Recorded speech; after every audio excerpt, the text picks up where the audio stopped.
Okay, good morning. This meeting of the Task Force for Reviewing the Connectivity and Technology Needs of Precision Agriculture in the United States is called to order.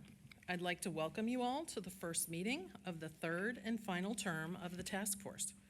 Welcome to the Task Force members joining us here at the Commission, and also to those online.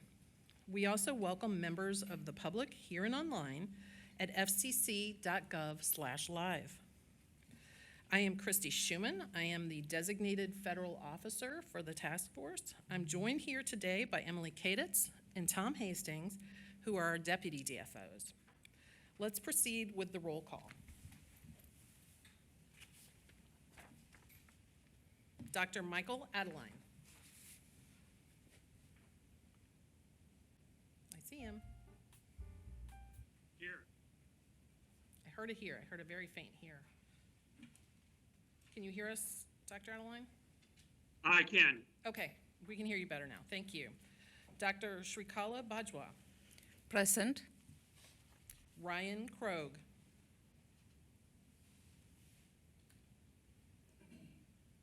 Ryan Krogh of John Deere.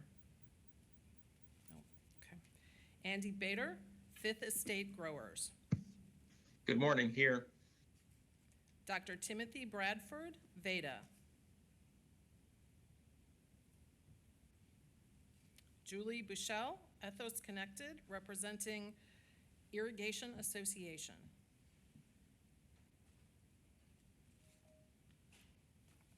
Joseph M. Carey. Present. Heather Hampton Nodal, Nodal Limited Present. Farms. Present. Commissioner Dan Watermeyer. Is now exiting. Carolyn Price, Upstate New York Towns Association. Brad Robison, representing National Rural Electric Cooperative Association. Josh Seidemann, NTCA, the Rural Broadband Association.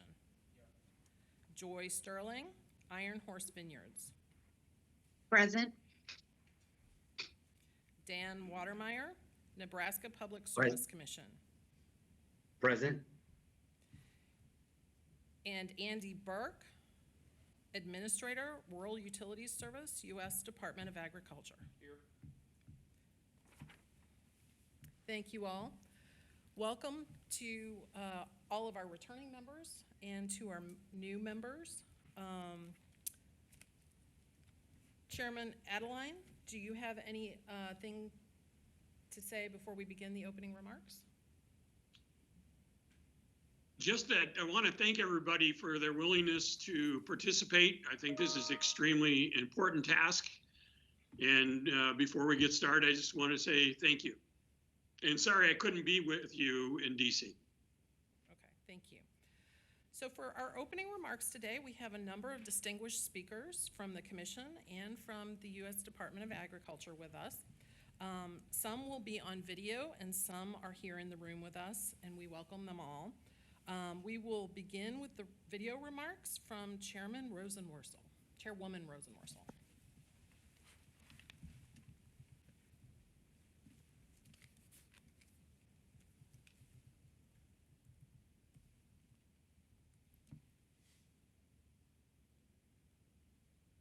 Welcome to the first meeting of the Precision Agriculture Connectivity Task Force as we kick off its third and final term. I like to think we saved the best for last. I wish I could join you in person, but I'm actually traveling today. So I want to thank Dr. Michael Adeline for his appointment as chair of the task force, as well as Dr. Shrikala Bajwa and Ryan Krogh for their position as vice chairs. I hope I pronounced your names correctly. With a last name like Rosenworcel, trust me, I know it doesn't always happen. But I do know the task force is going to benefit greatly from your leadership and expertise, and I want to thank you for your commitment to public service in these roles.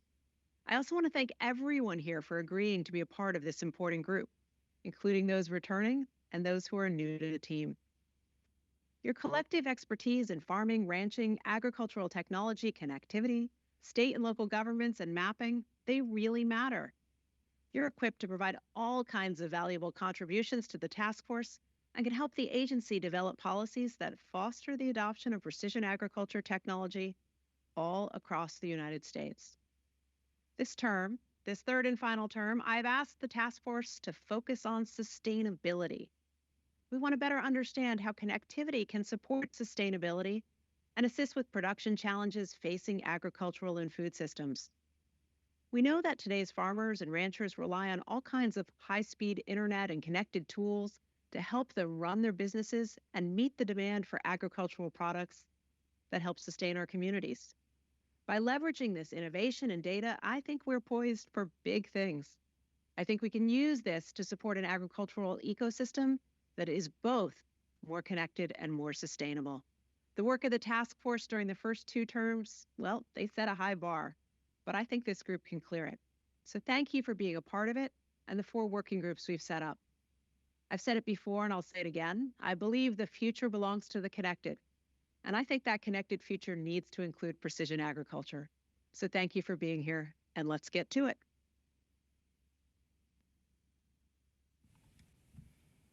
Next, we have opening remarks from Commissioner Carr.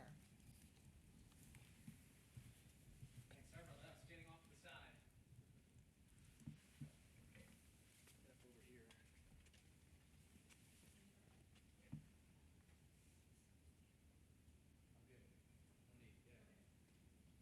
over here. Well, thank you so much. Thanks for giving me the opportunity to join you all. And obviously at the outset, just want to express my thanks and appreciation to all of you for the time and effort that you're putting into this. This is an incredibly important initiative to make sure that as we look at ending the digital divide, we make sure that we have the infrastructure, the services, the technologies necessary to enable precision ag.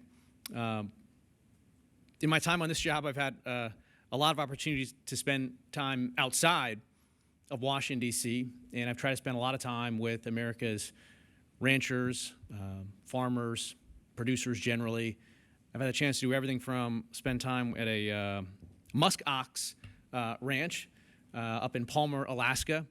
I've spent time at a seed plant in North Dakota, and many, many opportunities in this job. One thing that's interesting to me is if you step back and think about precision ag generally, it's been around roughly since the 1990s, but there was a new GAO report, I think, out today or recently that indicated that only 27% of farms and ranches have actually adopted what the government would view as qualifying precision ag technology. So we clearly have a long way to go. And I think one of the barriers to that, up to now, obviously, has been the connectivity necessary to enable and to power all of those new technologies and services. And obviously, to get a sense of the scope and scale of the need for a high-speed pipe into these often rural communities, I was testifying in South Dakota a couple years ago on precision ag issues, and one of the stats that stuck out to me then was that you could basically pull about 18 gigabits of data off of just the average plant from imaging and other sort of technologies. And that means that if you step back, you look at the amount of data that can be collected on your average cornfield, it's something like 28 times the amount of data stored in the Library of Congress. When you think about that all across these rural communities, how do we make sure that we have the infrastructure and the technology in place to take all that data, in many cases move it to the cloud where it can be crunched and put to productive use? And that gives a sense of the challenge ahead of us. But there's also, obviously, as you all know very well, a tremendous amount of opportunities that come when we get high-speed connection in these rural communities. And it's not just the fact that it enables all of this precision ag, but it obviously goes beyond that. And I'm reminded of a visit I did to a small town, Midland, South Dakota, aptly named. It is midway, west to east, across the state of South Dakota. And I visited with a family there, Brian and Misty, and they run a 7,000-acre farm there. And they told me that Misty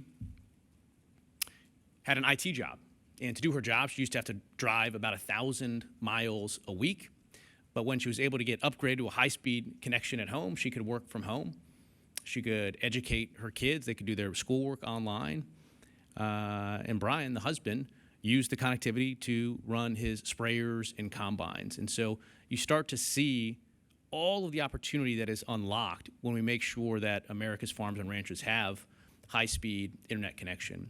So I really appreciate the work that this group is doing. I very much look forward to the continued recommendations, and we have a lot of opportunity right now. With BEAD dollars starting to roll out, we need to make sure that we're continuing to move spectrum into the pipeline, and if we get those policies right, I'm hoping that we will be in a far better spot in the near future than where we are right now when it comes to high-speed connectivity on farms and ranches. So thank you again very much for your work and dedication to this effort. And again, I really look forward to the work products that you all are going to be continuing to put out. So thank you. Thank you for being with us, Commissioner Carr.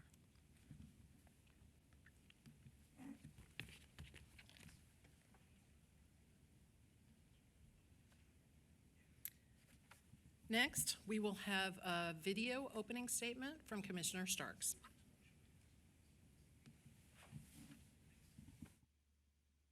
Good morning, everyone, and thank you for having me here today to help kick off the first task force meeting of this charter. The Precision Agriculture Connectivity Task Force plays a vital role in advancing the availability of broadband in rural and agricultural communities. Your efforts will influence the future of agriculture. The work you all do will benefit not only our nation's farmers and producers, but all Americans. First, welcome to the new and returning members of the task force for its third and final term. I'd like to especially recognize Task Force Chair Dr. Michael Adelane of South Dakota State University and Vice Chairs Dr. Shrika Bajwa of Montana State University College of Agriculture and Ryan Crow of John Deere. Thank you for your leadership on this task force. Thank you as well, of course, to all the members for your commitment to ensuring that the agricultural community can fully share in the benefits of high-speed internet. As a native Kansan, I understand the importance of providing connectivity to rural America. Broadband coverage not only enables Americans to connect to their loved ones, their doctors, it also connects them to economic opportunity. For our nation's farmers and producers in rural America, affordable, reliable broadband coverage is key to unlocking the economic benefits of precision agriculture. Broadband access will facilitate the use of new, innovative technologies that will boost efficiency, lower costs, increase yields, and performance in agricultural regions across the country. The work of this task force provides the Commission with the blueprint to ensure that broadband needs of our agricultural lands are met now and in the future. The task force past recommendations have improved and informed our policymaking. I eagerly await your recommendations from this term, but in the meantime, we have begun to lay the groundwork for this mission. I want to take a moment to highlight some of the efforts this Commission has already taken to advance connectivity for rural America. Let's start with our work to improve broadband mapping.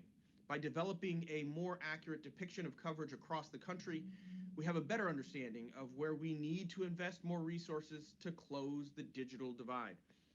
And with the 5G Fund for Rural America, we have proposed to bolster the deployment of 5G services across America. Fast, reliable 5G service on agricultural lands means that farmers will be able to connect to the internet and utilize precision agriculture technologies to tend to every crop across every acre.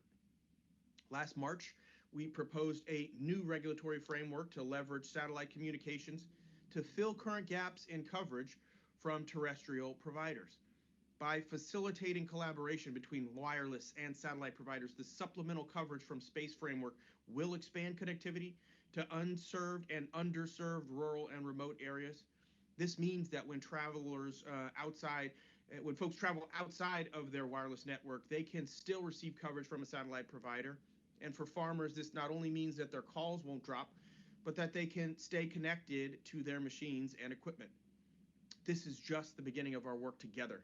And I know that there's much more to be done to improve the availability of broadband in agricultural regions. When deployed, broadband will help farmers continue to feed America and the world while we adapt to changing climate. Connected equipment can identify seeds, nurture their growth. It can selectively water crops we want while deploying herbicide on weeds that we do not. Quite simply, innovative technology powered by broadband can increase farmers' efficiency while minimizing waste and overuse. With nearly a third of the country in drought and demand increasing, we cannot delay bringing these benefits to farmers nationwide. So I want to thank you all again for serving on this task force, sharing your expertise. Thank you also to the commission staff that helps make all of this work possible. I look forward to reviewing the recommendations of the task force and working with you all to unleash the benefits of precision agriculture. Thank you so much. Be safe, be well.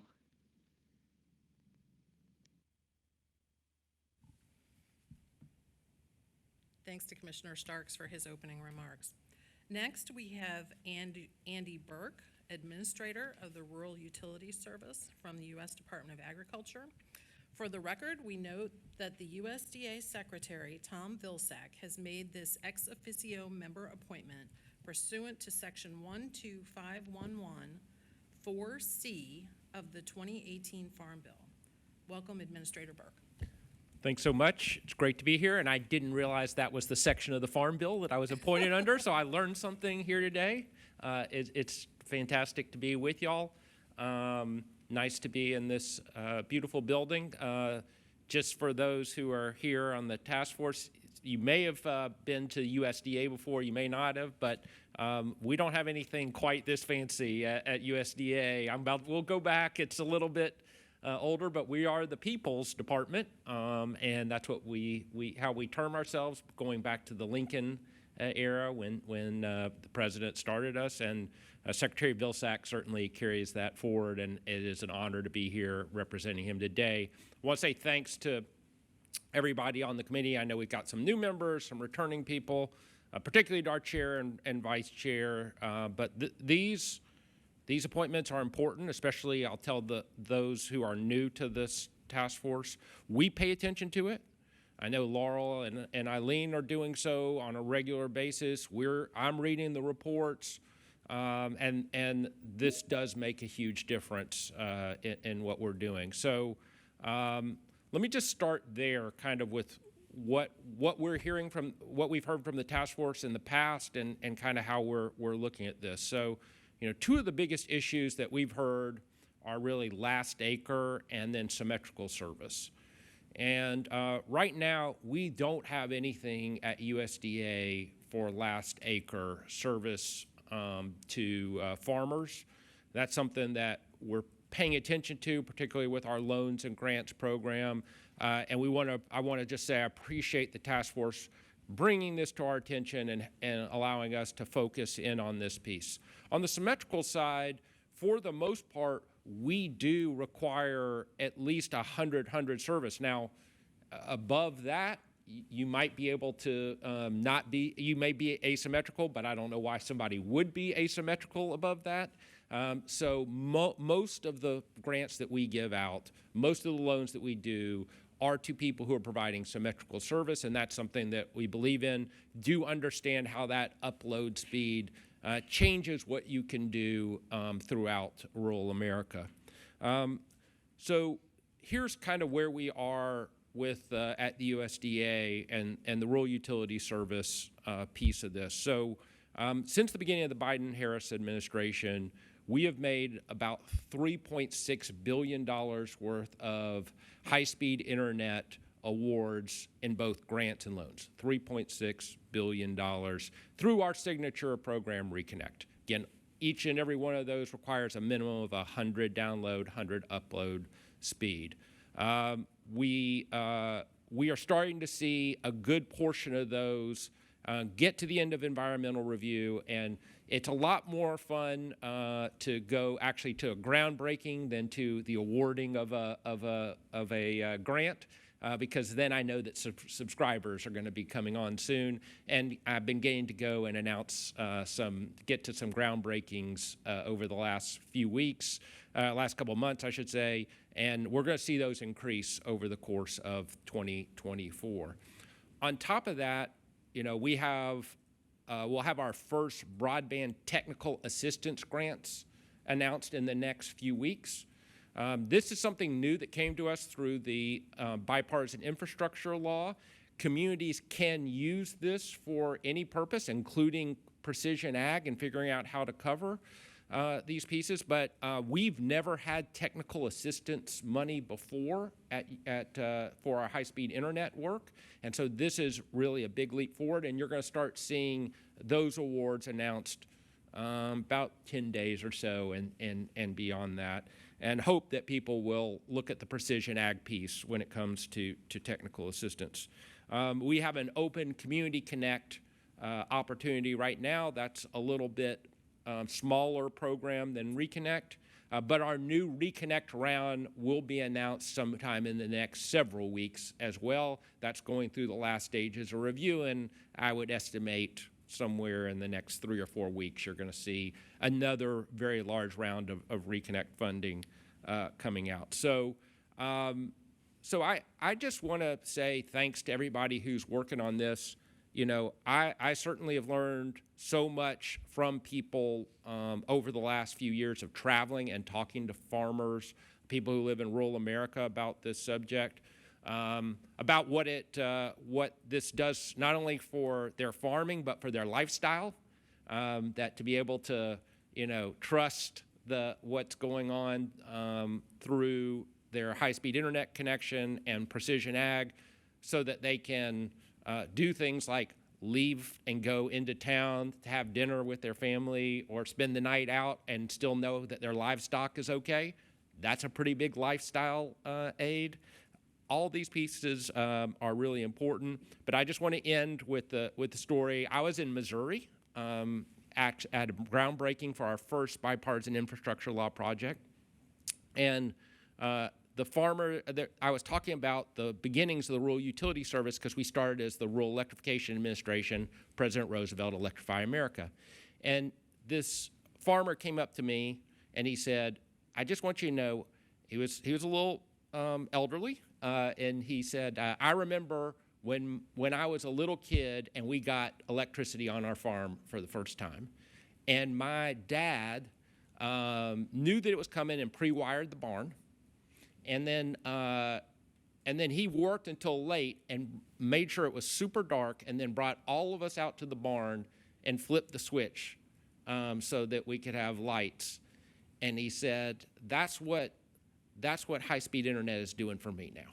He said, I remember that feeling, and that's what it is. And then he showed me his fact finder book. I looked at it. I still have the picture on my phone. And he said, my dad and I would record everything in these books so that we knew, and I just think about what my dad would think about what I have at my fingertips right now makes this book look like nothing, and that's the work that we're doing every day. So thanks to you. This work is really important, and we're excited to see the fruit that it will bear. Thank you, Administrator Burke. Thank you to all of our opening speakers today. I do see that our next speakers are online. So with that, I will now turn the meeting over to Dr. Adeline for his opening remarks, and then also to chair the meeting. Thank you. Thank you, Christy.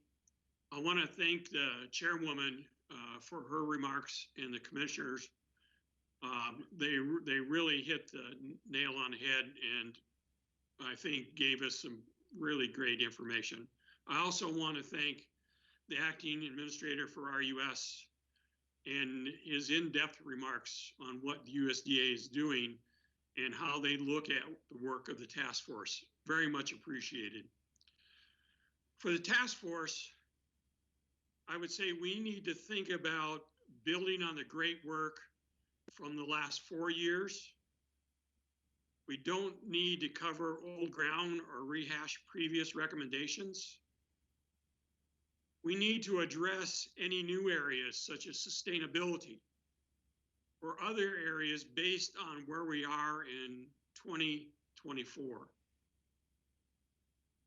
We need to focus on filling in any gaps and stay focused on moving forward as we address the issues in a shortened time frame. We don't have 2 years, which the previous task force had to work.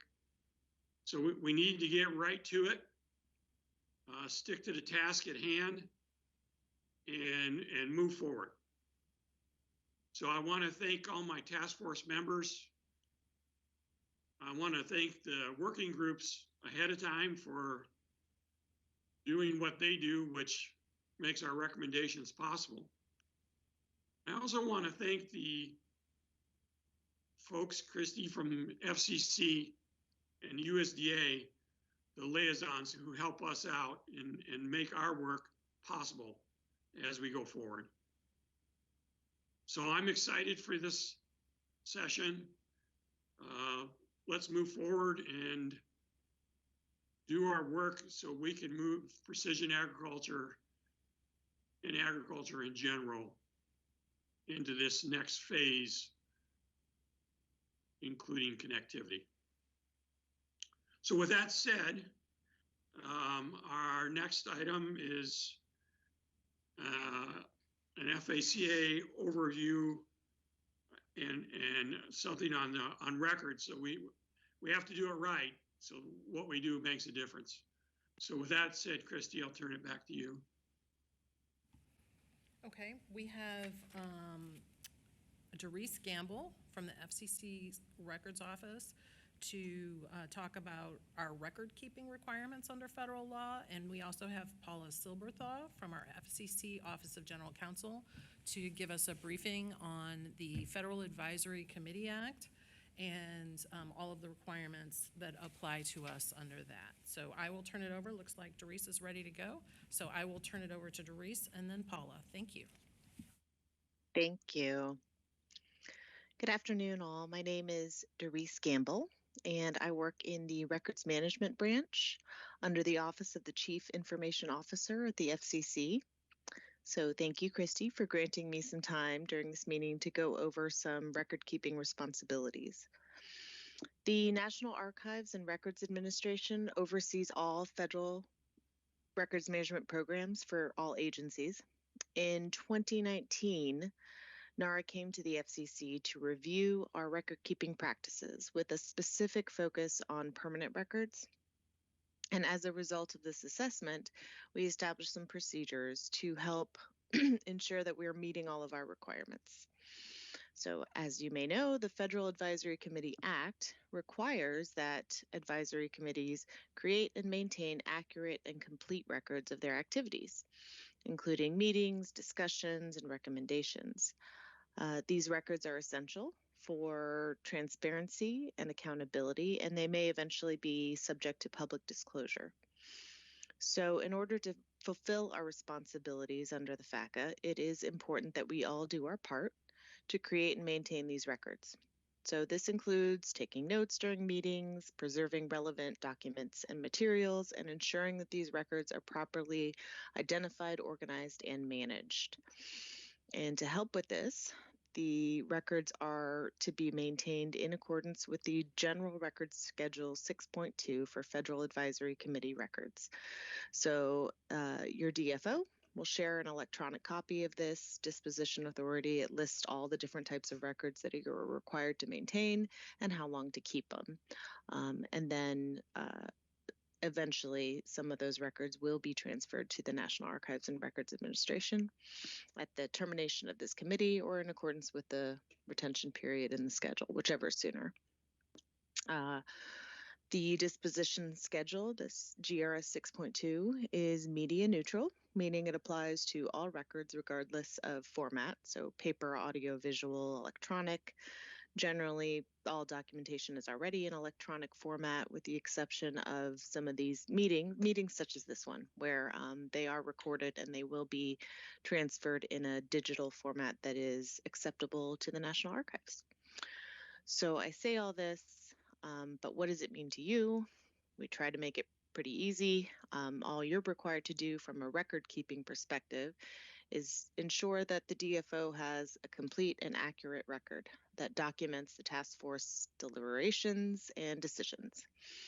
And so to assist with that and kind of streamline that, we've set up a Precision Ag Task Force email address. So between the email address and the DFO, if you could just make sure that any related business is copied to that mailbox, that would be great. So task force members, in sum, are responsible for ensuring that, again, the DFO has a complete and accurate record of the decisions, deliberations, anything that documents this task force and the important work that you all are doing. So we are all responsible for creating and maintaining accurate and complete records. We don't want to get in trouble with NARA. We want to make sure that, you know, we're according to the rules and regulations that we're maintaining these records. If you have any questions, concerns about your responsibilities, don't hesitate to reach out to myself or to your DFO. Thank you so much for your attention. And with that, I will turn it over to Paula. Morning, everyone. Christy, is someone operating the slides? Can you hear me? Yes, we can Hello? hear you.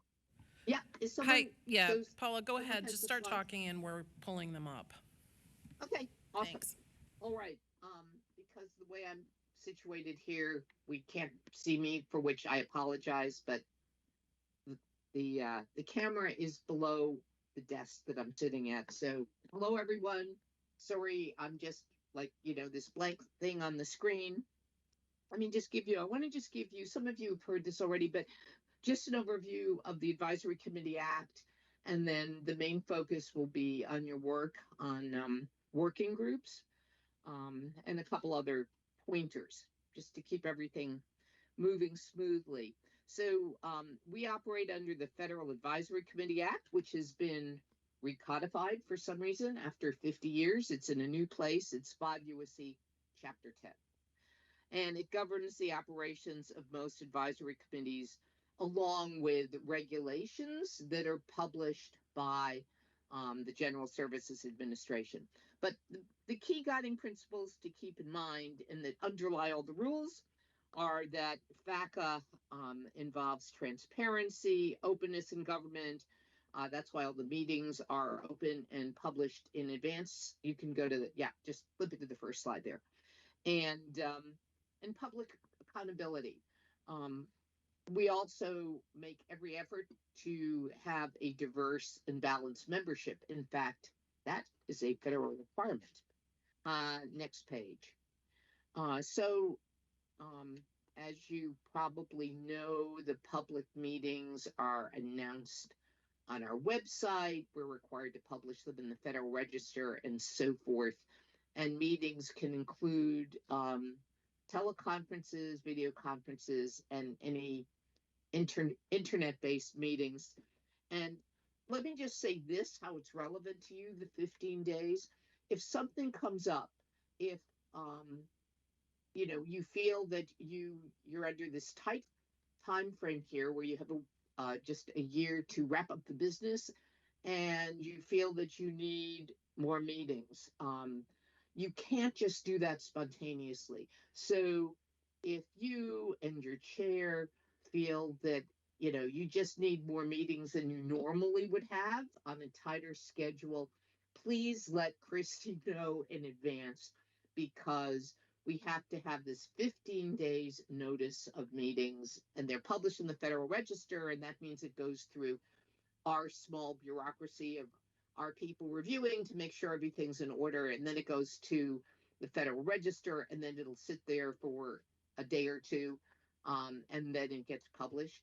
So you have to plan that you maybe something like 3 weeks before the meeting, if you feel one is required. That would be when the sort of minimum time frame for getting things rolling. Next slide, please. So just to remind you, we usually webcast our meetings, and everything is open, and we allow, if time permits, sometimes members of the public speak. It just depends on the circumstances. Next slide. Another thing to be aware of, and I don't think it's applicable to your work, but conceivably it could be, parts of meetings can be closed to the public if they involve trade secrets of a company, um, or, national security. The one that would be most applicable to you might be some sort of a trade secret. I don't know.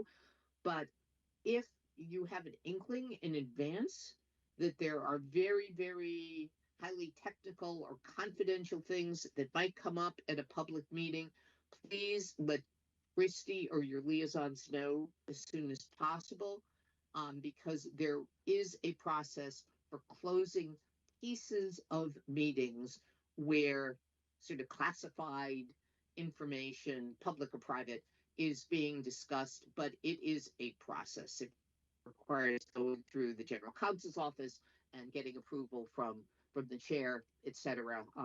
It's sort of statutory. So if you see that coming, let Christy know. Okay, next slide.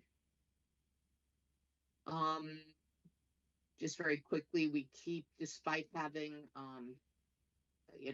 uh, recorded records of the meetings that we take, and sometimes even transcripts. We do take minutes of meetings that summarizes what transpired, votes, documents that you folks have approved. And we also post all of this information on the committee's website. Okay, next one. My ethics team in OGC has asked me to remind all members of all advisory committees of a continuing obligation. I'm just going to read this: to disclose any interest in or connection to persons or entities regulated by or having interest in matters that come before your committee if they may present either an actual conflict of interest or the appearance of a conflict. And this does happen occasionally.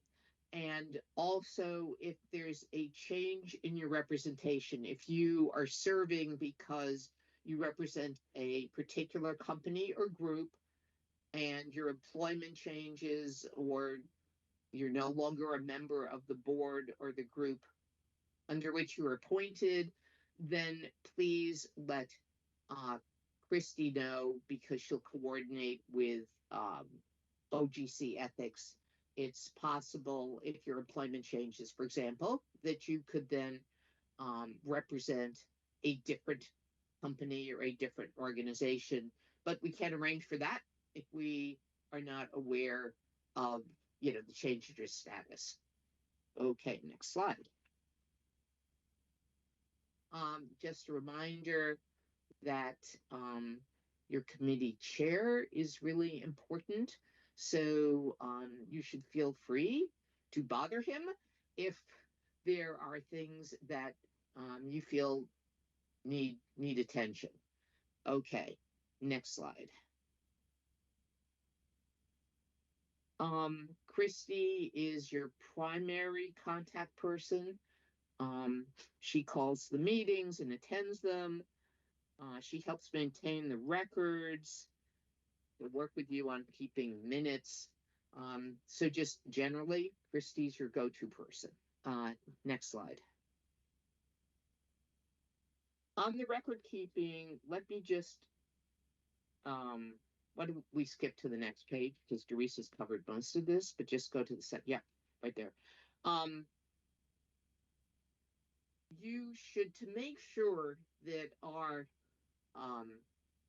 email archives are complete, any substantive matters on which there's communication with Christy should also be copied to the email box. Paula, can I just interrupt you there just for 1 second? Sure. Just so the members understand, when Doris and Paula are talking about the inbox for this, that is the precisionagtf@fcc.gov email address that you all have probably seen many times. But when we talk about the committee or the task force inbox, that's what they're talking about. Go ahead, Paula. My Sorry to understanding, interrupt. if Teresa's still on, she can confirm this. My understanding is if you just send something to Christy or your chair saying, I'm just writing you because I couldn't remember what time was the meeting. That kind of, I call it sort of important, but not substantive. Communication does not need to be copied to the special email box, but substantive matters that pertain to the tasks that you're working on, the recommendations that you're developing, all of those should go to the email box. Doris, do I have this right? Are you there? Yes, absolutely. Yes, that's correct. Thank Okay. you for clarifying. Yes. Yeah. Appreciate it. And it's, Yeah, and I realize it's, Paula, yeah, just sure. let me jump in there. But if members do copy non-substantive things to the inbox, that's okay too, because this part of what we do as a staff is manage that. So if, non-substantive things end up going to the inbox, that's not something that you all need to be concerned about. We can handle that. Sorry. Go ahead, Paula. 1 second here. Okay. Next page then. Okay, my understanding is a lot of background work is done through your informal working groups that you set up each term. They can vary. So this is very important, just a couple of reminders, because working groups can do a lot of things, but they can't function as sort of a de facto full committee. So here's what you can do. You can gather information, but you can't do surveys. That's a special issue. You can develop work plans, you draft reports, you can discuss preliminary findings.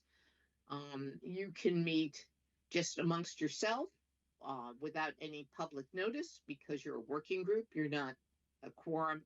And you can make recommendations to the parent FAC. Next page. I would say, next page, please. Just a reminder that working groups cannot have on them a quorum of your members. So, if you have 20, I don't know how many members you have, but if you have 20 members, you can't have more than, 10 participating in the working group. So, and if you're not on a working group, by the way, our policy is if you want to find out what's going on in the other working group, you are allowed to attend, but you can't join in the discussions or vote. Because if you're already at the maximum, just short of the quorum, right? And then someone comes in or a couple people join and then they try to participate, you might have converted by accident the closed working group meeting into a full open parent committee meeting that was then held without adequate notice. So, please, if you're just attending to find out what's going on in another group, you should not be participating, just listen. And Paula, I'm sorry to interrupt again. Just so the members are aware, part of what we do in the staff is we work very closely with the working group chairs and vice chairs to be sure that we apply these quorum rules very carefully. It's a bit complicated, so you all don't need to worry about precise application of this today. As we go forward setting up the working groups, the staff will be working with the chairs and the vice chairs to be sure that we are in compliance with all of these very specific rules about the working group meetings and how the quorum applies there. Thanks, Paula, sorry. Okay, next page, if you have it. I think we're stuck on this page, so that's okay. Just carry on. One thing that comes up occasionally is that to get information, often our working groups would like to do surveys. And that's a problem because of the Paperwork Reduction Act, which says that if something is a real survey that's asking the same question to more than 10 people, it needs OMB, um, it needs OMB approval. And that takes many months. So, and especially in your case, just operating for a year, that would not be practical. So if you feel you need something that feels like a survey, like you want to reach out to get outside information, just contact your liaison or contact Christy, and we can evaluate the contours of what you might be able to do. So, for example, rather than a survey, you might be able to ask more general questions through a public notice. If different people, feel that that's appropriate. Sometimes it might have even been the first run of this group. Sometimes it's possible to send out what really is like a survey, but just directed to less than 10 people. And that's one option. And you have a bunch of questions, you divide it into, you send some questions to 8 people here, and you said, when I say people, like include organizations, you might send some elsewhere. But the basic rule is if you're doing anything where you're reaching out with questions to several people that might be third parties, please contact Christy first, because this is one of those, the PRA is one of those situations where if you violate it, we can't use the agency, and therefore you can't use the information. So we find different ways of helping you get the information without violating these regulations. Okay, next page. Just a notice that you should coordinate with your liaisons. Next page, please. You should coordinate with your liaisons when you're having meetings, because the liaisons and the DFOs need to approve basically your agenda and what you're going to be talking about. Your opinions, your discussions are your own, but setting up the meeting and having the time frame for it, it should be coordinated with the commission staff.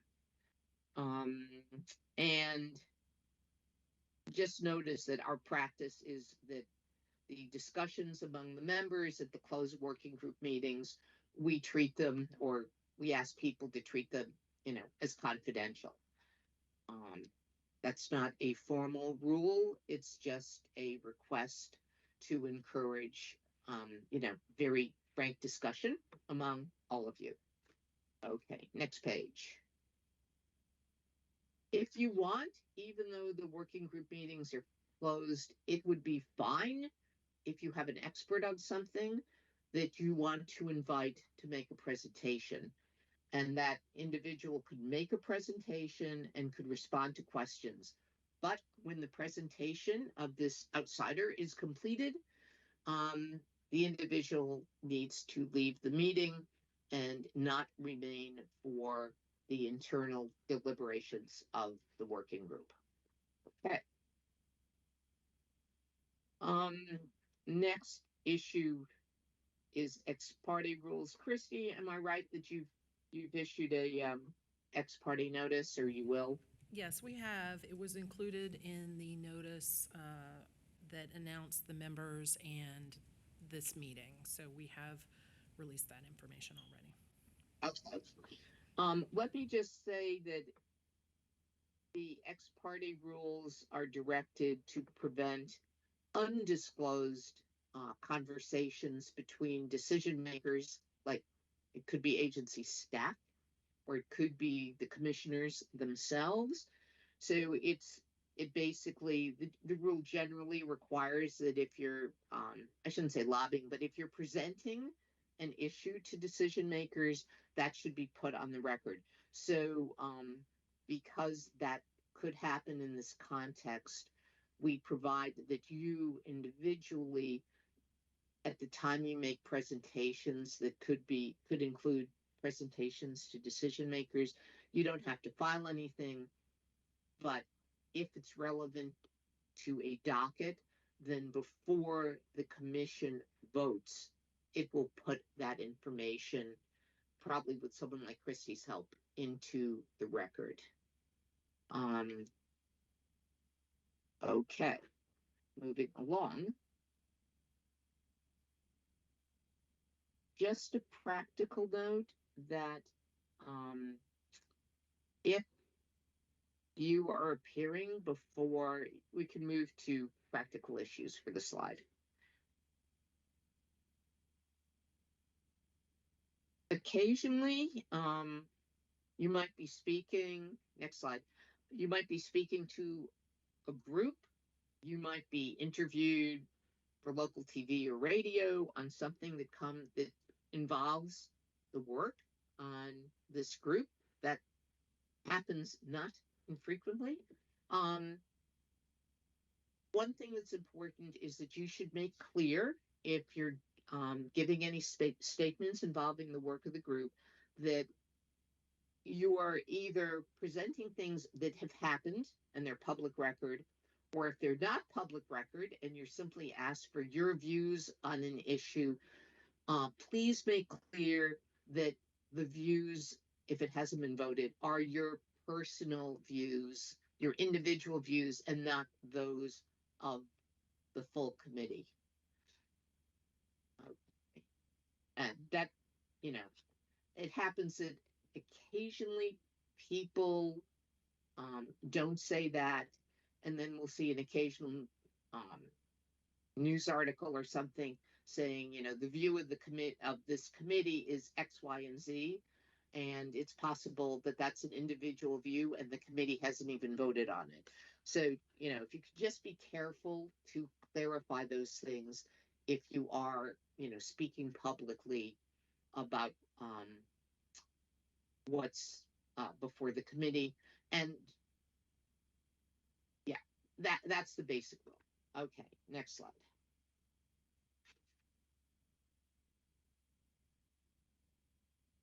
If you are going to be making statements or having an interview about the work of the committee, especially if you're the chair or the head of a working group, so people may think that your views are the same as the committee's, you might want to contact Christy in advance just to get guidance on, disclosures you might make or how to present it in such a way that your views are not confused with official committee views. That's it. The last slide just says, it's just a little reminder that if you're representing an employer and you change jobs or you retire, whatever, please let Christy know, and we can try to get you reappointed in an alternative capacity. So that is it. If folks have any questions, I'm happy to try to answer them. Yeah, Paula, I know we have at least one question, so let's start with Dr. Adeline, and then we'll see if there are any others. Paula, first I want to say excellent presentation. Christy, I really recommend that the working groups get a copy, because I can tell you with the 4 years that I've been on this task force or previous task force, many of these items were asked. But Paul, this is a compressed task force. We've got 1 year. And so I was wondering your thoughts related to, first, working groups, as they begin to write down their thoughts, that they share that information with other working groups, really to see if there's any duplication or if there's collaboration that could happen. The second piece would be that when the working groups begin to write things down, that is shared with the task force as a draft, so that task force members can be thinking about, if they have a question related to what the working group is doing and want to talk about it at the next task force meeting, they're well informed as we go forward, because of this compressed time frame. What are your thoughts? Yeah, I think that's excellent. Um, work with Christy and your liaisons.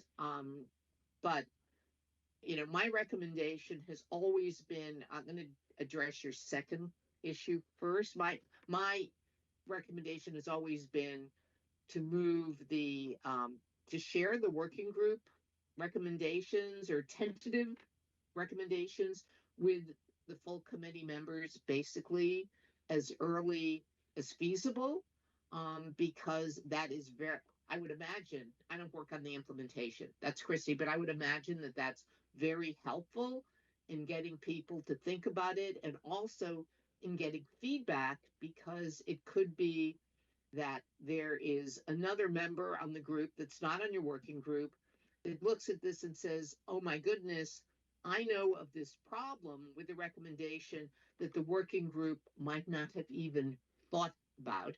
And so maybe, they work with staff and they arrange to come and give a presentation to your working group and say, I love your recommendations, but this one has this problem. Please go back and look at it. So, my personal view, unless it raises implementation problems for the staff working with you guys, would be, yeah, it's fine to share things as soon as possible because it can avoid last minute, problems.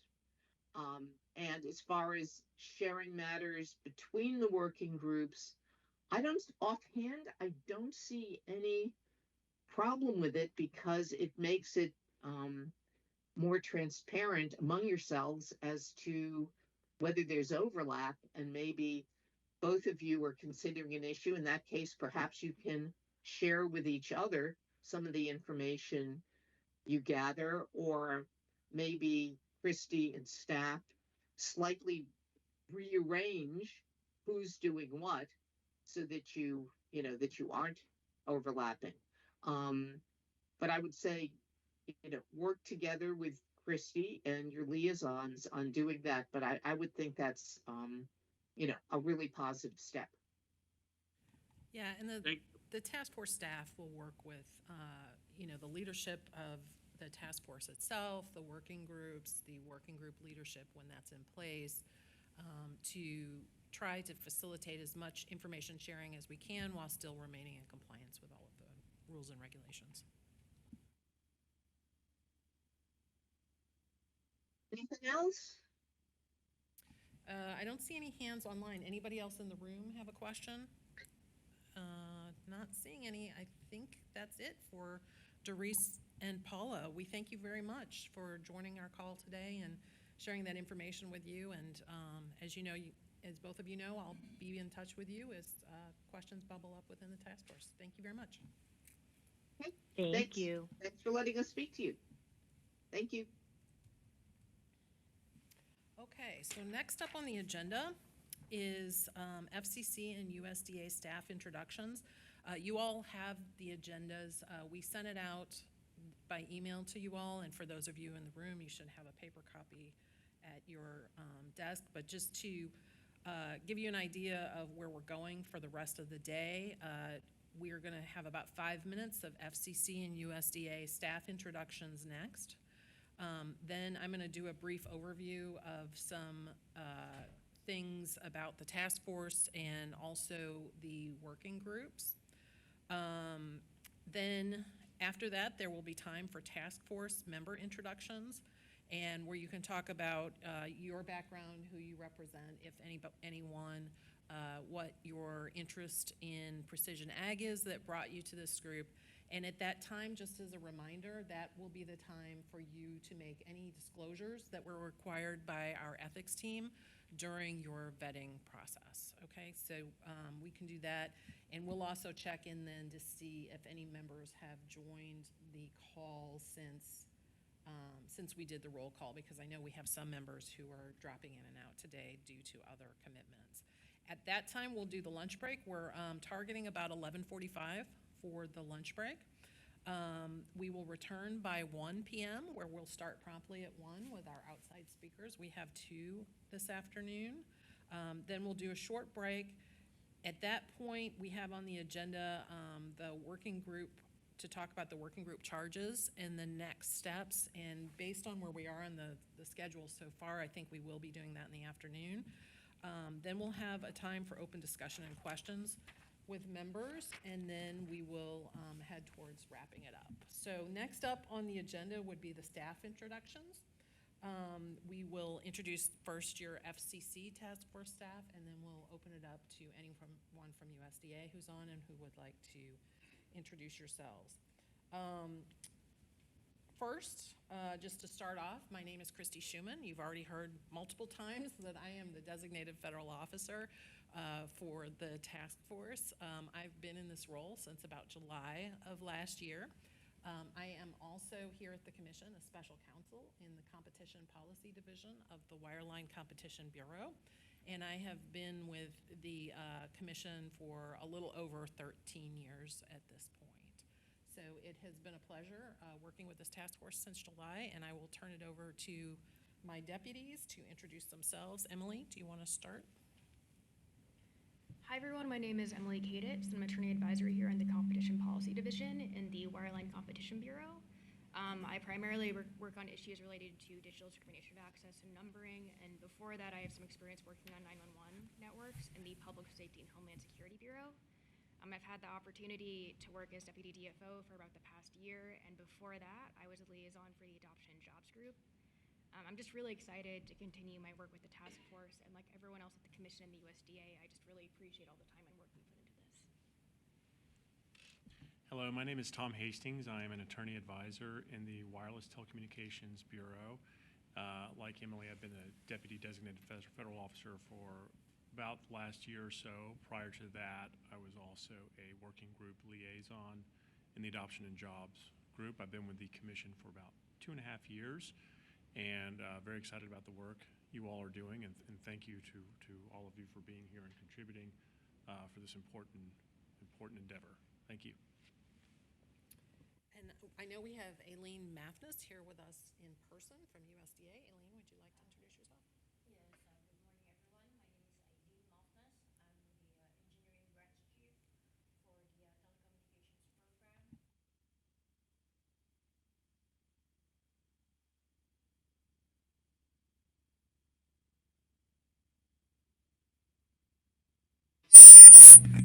Please turn on. Yeah, please turn on the microphone. Thank you. Oh, okay, thank you.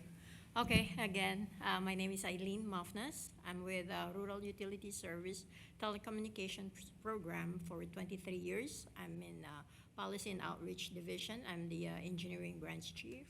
And recently, one of my major tasks right now is environmental clearance for all our projects. And I've been there, 23, and been with the task force since 2021 with Jess Jackman. Thank you.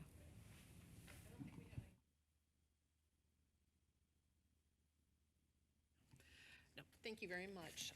We don't have anyone else here in person from USDA at this time, but let me check online real quickly, see if there's anyone online from USDA who'd like to introduce yourself. If so, please raise your hand. Okay, not seeing any. Well, thank you all for those introductions. We just wanted to introduce ourselves so you all knew who we are. The task force staff is here to support you in your work on the task force, and so you should always feel free to reach out to us either directly or through the inbox that you've heard about, the precisionagtf@fcc.gov email address that comes to us. So either way, whatever is easiest for you, please always feel free to reach out to the staff because we're here to support you.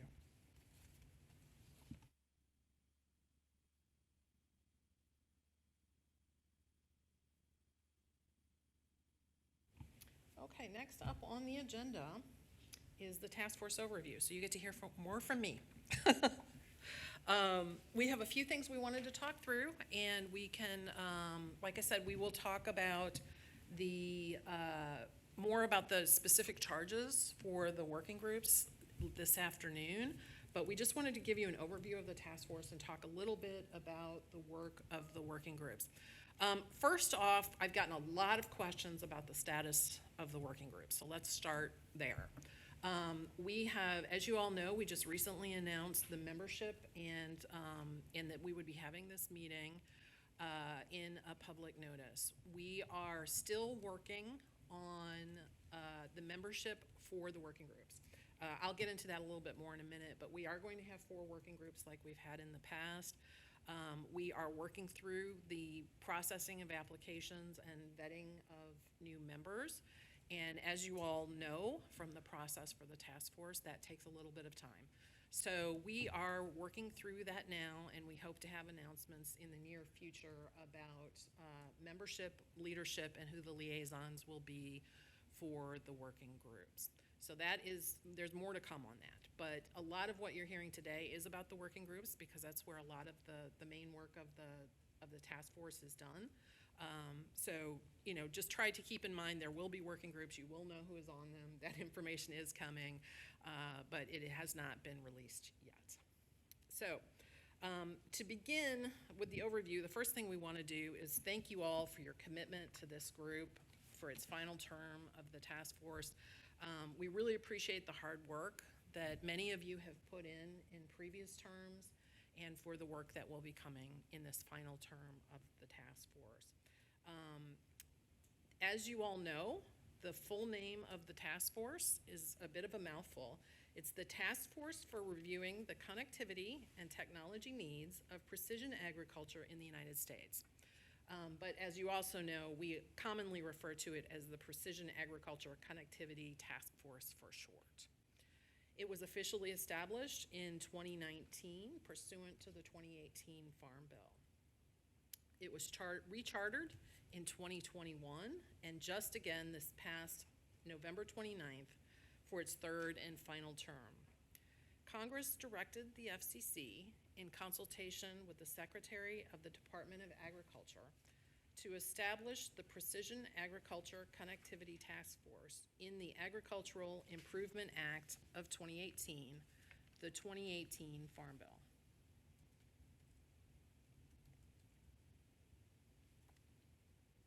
As part of that consultation with USDA, we work closely with our colleagues at the U.S. Department of Agriculture, and we look forward to another productive year for that partnership. We're in touch with them frequently.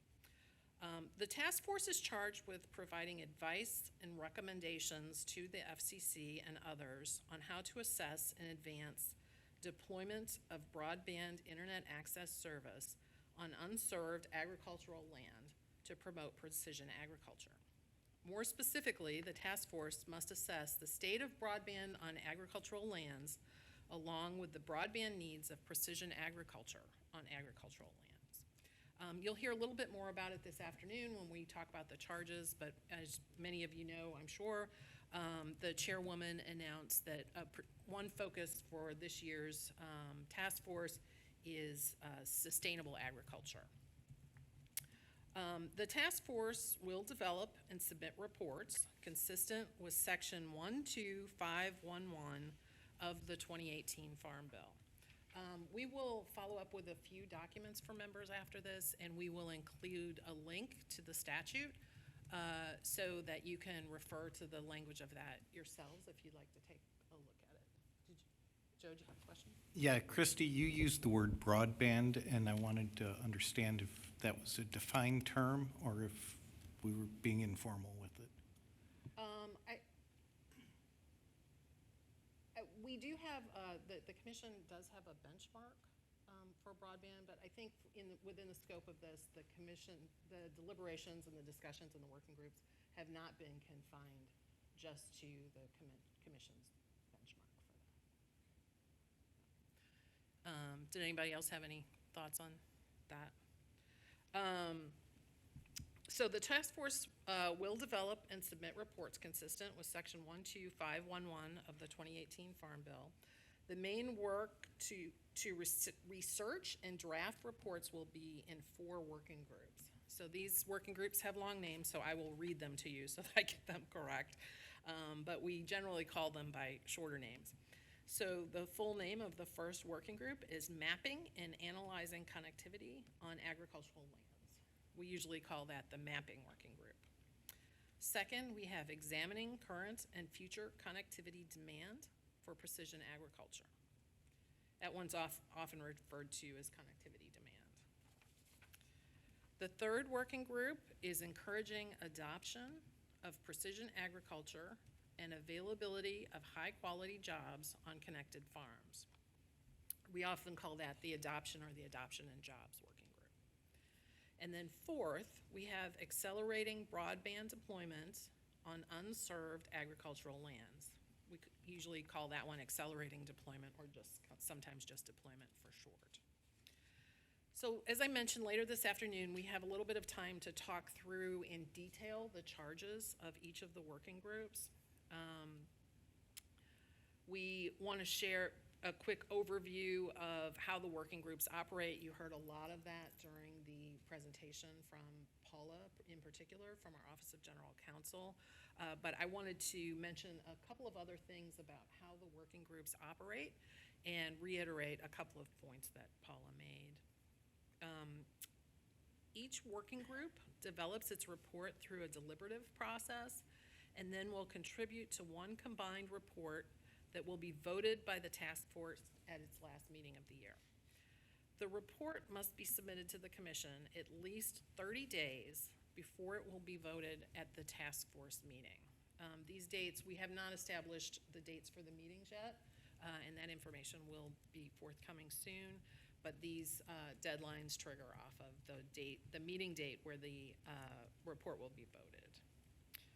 The final report, once voted by the task force, becomes the official recommendation of the task force and will be delivered to the chairwoman of the FCC and the Secretary of Agriculture for their consideration.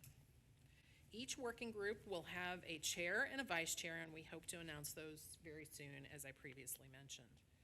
Each task force member will also be a member of one of the 4 working groups. But in the working groups, there will also be other members.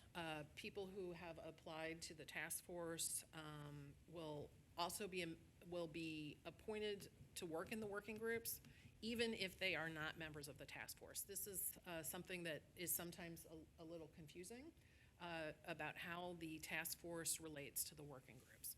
So all of you will be assigned to a working group. There will be members of the task force on the working groups, but there will also be other members that you work with to get input for the reports that you work on. So if you have any questions about that, we can answer that later. The chairwoman, in consultation, the chairwoman of the FCC, in consultation with the Secretary of Agriculture, appoints the members of the working groups. And as I mentioned, we're currently working through those appointments. We try to seek balance of members in the working groups that's similar to the balance of members on the task force. As I'm sure probably most of you know, the 2018 Farm Bill that created this task force lays out which groups need to be represented as part of the task force. And we endeavor in choosing the working group members to represent a similar balance on the working groups. That's, sometimes a little bit of a challenge because we get different applications sometimes. So we do our best to reflect that balance. So that's why I say that it's similar and not the same. The chairs and the vice chairs will organize the meetings for their respective working groups. Those meetings are exclusively held by phone or online to facilitate, regular routine communications between members. The working groups will meet regularly. Many are organized to meet weekly to develop the report for that particular working group. But once they're established, you all will be hearing from your working group chairs about organizing meetings, schedules, and all of that. That comes really from the working group chairs. And of course, we here on the staff are always here to support those efforts. As Paula mentioned, there are rules about what type of information gathering the working groups can do. The chairs and vice chairs of the working groups may invite speakers from outside of the membership, but as a reminder, those speakers must leave the meeting before any deliberations by the members. Each working group will be assigned staff liaisons. Paula kept mentioning the liaisons. Each working group is assigned 2 staff liaisons who attend the meetings. And because there are many meetings of the 4 working groups, I and the deputy DFOs are not able to attend all of those meetings. So we have staff liaisons, we call them, who are appointed. 2 are appointed for each working group. They are the primary contacts to the staff from the working group chairs, vice chairs, and members. Of course, you're always welcome to come to us directly, particularly if it's an issue that affects the broader task force. But the liaisons are there in the working groups, attending the meetings, and working directly with the members of their assigned working groups to ensure the smooth operation of the working group to the best of our ability. So you should, once you are assigned a working group, you should feel free to contact your liaisons at any time regarding the operations of the working group. And to the extent that they don't know answers or they need additional input, they can always bring any questions back to the task force staff team to try to get help resolution and to try to facilitate however we can.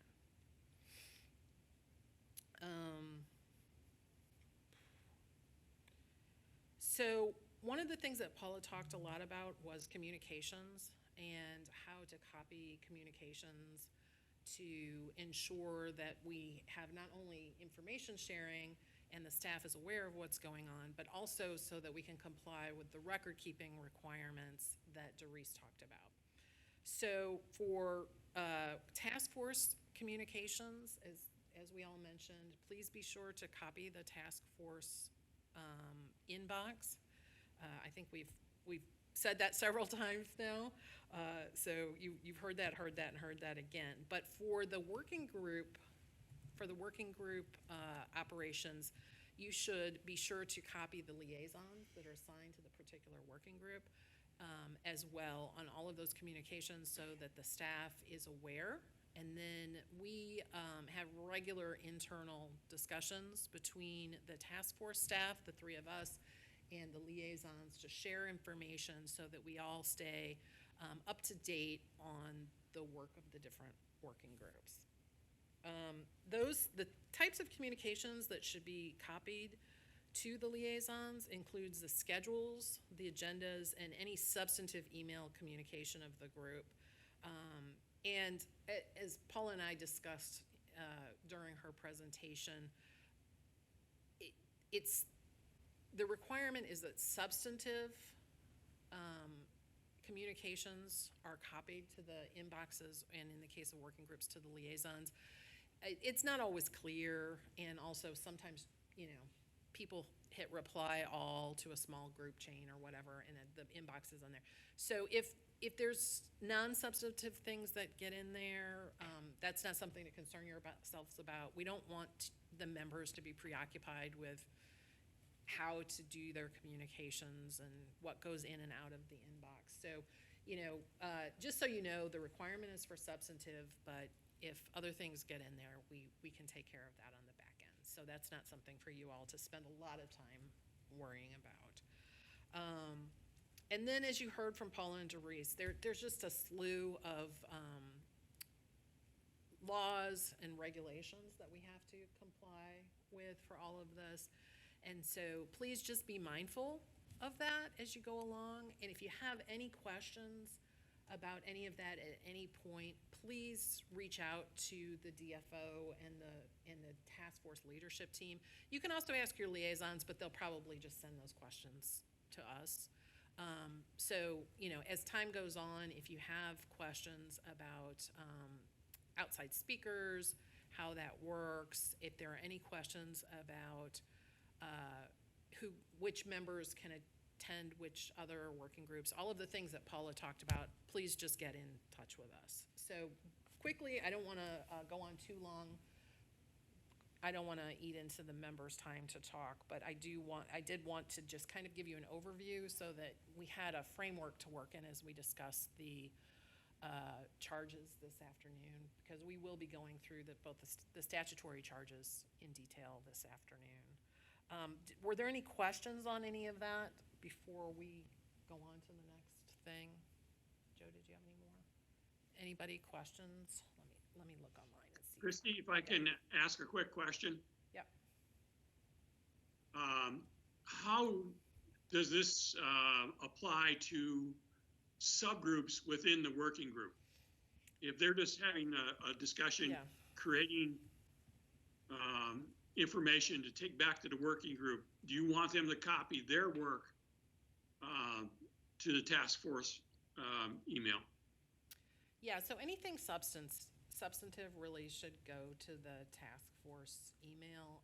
To the extent you are sharing between working groups, again, we should talk about that and be sure we're in compliance with all of the regulations. But to the extent there are communications, written communications, certainly copy the inbox on that. And then if there are opportunities for one group to try to attend a meeting of another one, we have to be very careful with that because of this quorum rule that we talked about. And this is a relatively small committee. We are limited to 15 members by the act, and right now we have 13. We are still working on appointing 2 additional seats to the full task force, but to the extent that you have a quorum of the full task force in any meeting, even if it's a working group meeting, that from a legal standpoint, an administrative standpoint, effectively becomes a full task force meeting, and there are a lot of requirements that come along with that. So we just need to be very careful about that. So if there, and I know this came up, in the last year since I've been working in the task force, it does seem to come up pretty regularly. So we just need to be sure that we're in communication about that. But basically, I think the good rule of thumb is any substantive communications by email that's the work of the committee, or between the working groups, I think you should be sure to copy. So I'm not sure if that answers your question, Dr. Allen. No, that's fine. Thank you. Okay. I don't see any other hands. I don't see anybody. Oh, yep, Joe? Just for clarification, a quorum is 50%? Yes. So normally it would be 7 for the full task force. We are short 2 members right now, so it would be 6. Okay. And so because this is a relatively small group, it's pretty easy to get up to 6 people on a call pretty quickly. And that's why, we're careful about this for all of these groups, but we're particularly careful about it for this group because with the limited number of members, we can get to the quorum pretty quickly. Does that make sense? Thank you. Okay. Anybody else? Questions? I don't see any online. Okay. Well, we'll talk more about that this afternoon, just so everyone is clear and has an opportunity to ask questions about the actual charges this afternoon. We have one more thing on the agenda. Let's see, we're running a little bit behind schedule, but I think we have a good chunk of time here. We're going into our lunch break, which will be at about 11:45. But we want an opportunity for all of the task force members to speak. You all have heard a lot from the staff today, and you're going to hear more today. These members are not normally dominated by the staff like this, but because this is the kickoff meeting, we just have a lot of administrative stuff to kind of set the framework for this year. And so we will be back on later this afternoon to talk more, but we want this to be about the members. And so the next thing up on the agenda is the task force member introductions and precision ag engagement. And this is an opportunity for you all to go around, introduce yourselves, explain your interest in this. And just as a reminder, this would be the appropriate time for you to do any ethics disclosures that are required by the Office of General Counsel. So hearing no more questions on the last topic, we'll move on to member introductions. Dr. Adeline, since we have so many members online today, I was thinking maybe the best way to move through this is if I just call on people from the roll call list and go down the list and let people do their introductions, rather than having people kind of jump in as they can. Does that make sense to you? It absolutely does. Okay, well then we would start with you, Dr. Michael Adeline of South Dakota State University. He is our new chair, and we thank him for taking on that role. Go ahead. Thanks, Christy. So I do represent South Dakota State University. You know, as a point, we're national football champions 23 and 24, Srikala. I thought you would appreciate that. But I also want to say South Dakota State invested $60 million in precision agriculture. They built a new facility that houses researchers, extension agents, as well as students. So they're trying to work to the future, developing the new technologies, training farmers and ranchers on how to use that, and training students on what the future looks like and how can they be involved in this new world of precision ag that's connected. And we certainly see it moving quickly forward. So SDSU is heavily involved as we move forward. Thanks, Christy, and I'm really excited for this year. Okay, thank you. Okay, so next we'll turn to our vice chairs, who I also thank for being willing to serve in this capacity for this term.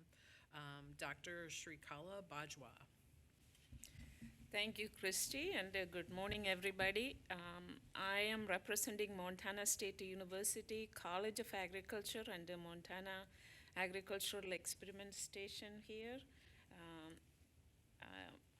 As Michael said, we are, in my role as the Vice President for Agriculture, Dean of Agriculture and Director of the Montana Ag Experiment Station, we have been working on building and expanding on precision agriculture research, education, and outreach in Montana, all of Montana. Montana is one of the most unconnected states, so this is really important for us, so I have a personal interest in it. Also, my area of research, area of expertise is precision, or has been precision agriculture, not that I'm doing much of it right now. And then I serve on a few organizations, primarily agricultural organizations, that would all like to see more connectivity and more precision ag across the country. I am a member of the Montana Pulse Committee. I am an ex officio member of Montana Wheat and Barley Committee, Montana Ag Business Association, and I also serve as the chair of Western Association of Ag Experiment Station Directors, also called Ag Innovation West, a member of Ag Innovation nationally, and also my professional organization for agricultural and biological engineers. All of them would like to see more connectivity and has an interest in precision ag. Thank you. Ryan Krogh is our second vice chair. I'm not sure he's on today. He was traveling and he wasn't sure he was going to be able to be on. So Ryan, are you online? Not seeing him. Okay, so we'll give Ryan an opportunity maybe at the next meeting to introduce himself. So we'll move on to the members. Andy Bader from Fifth Estate Growers. Andy? I thought I saw Andy on. Hi. Hi, good morning. I'm Andy Bader from Fifth Estate Growers, very much a small farm in central Pennsylvania. I actually fit the sustainable agriculture category quite well. We have a number of habitat projects underway on the farm, and we've been sustainably growing switchgrass for 15 years now. I'm a fourth generation farmer. You're finding me here today. I'm actually at Pennsylvania Farm Bureau, where I'm a state board of directors member, and I was asked to disclose that. I'm also going to disclose that I have a position with USDA in Pennsylvania. I serve on the Farm Service Agency State Committee. And I have a past where I worked in digital communications, actually in the radio and television business prior to coming back to agriculture. And that's my interest in what we're doing here today. It's been exciting to work the last 4 years, and I look forward to what we're going to do this year to wrap this all up and put a bow on it. Thank you. Dr. Timothy Bradford from VEDA is one of our new members. I'm not sure if he's on. Dr. Bradford?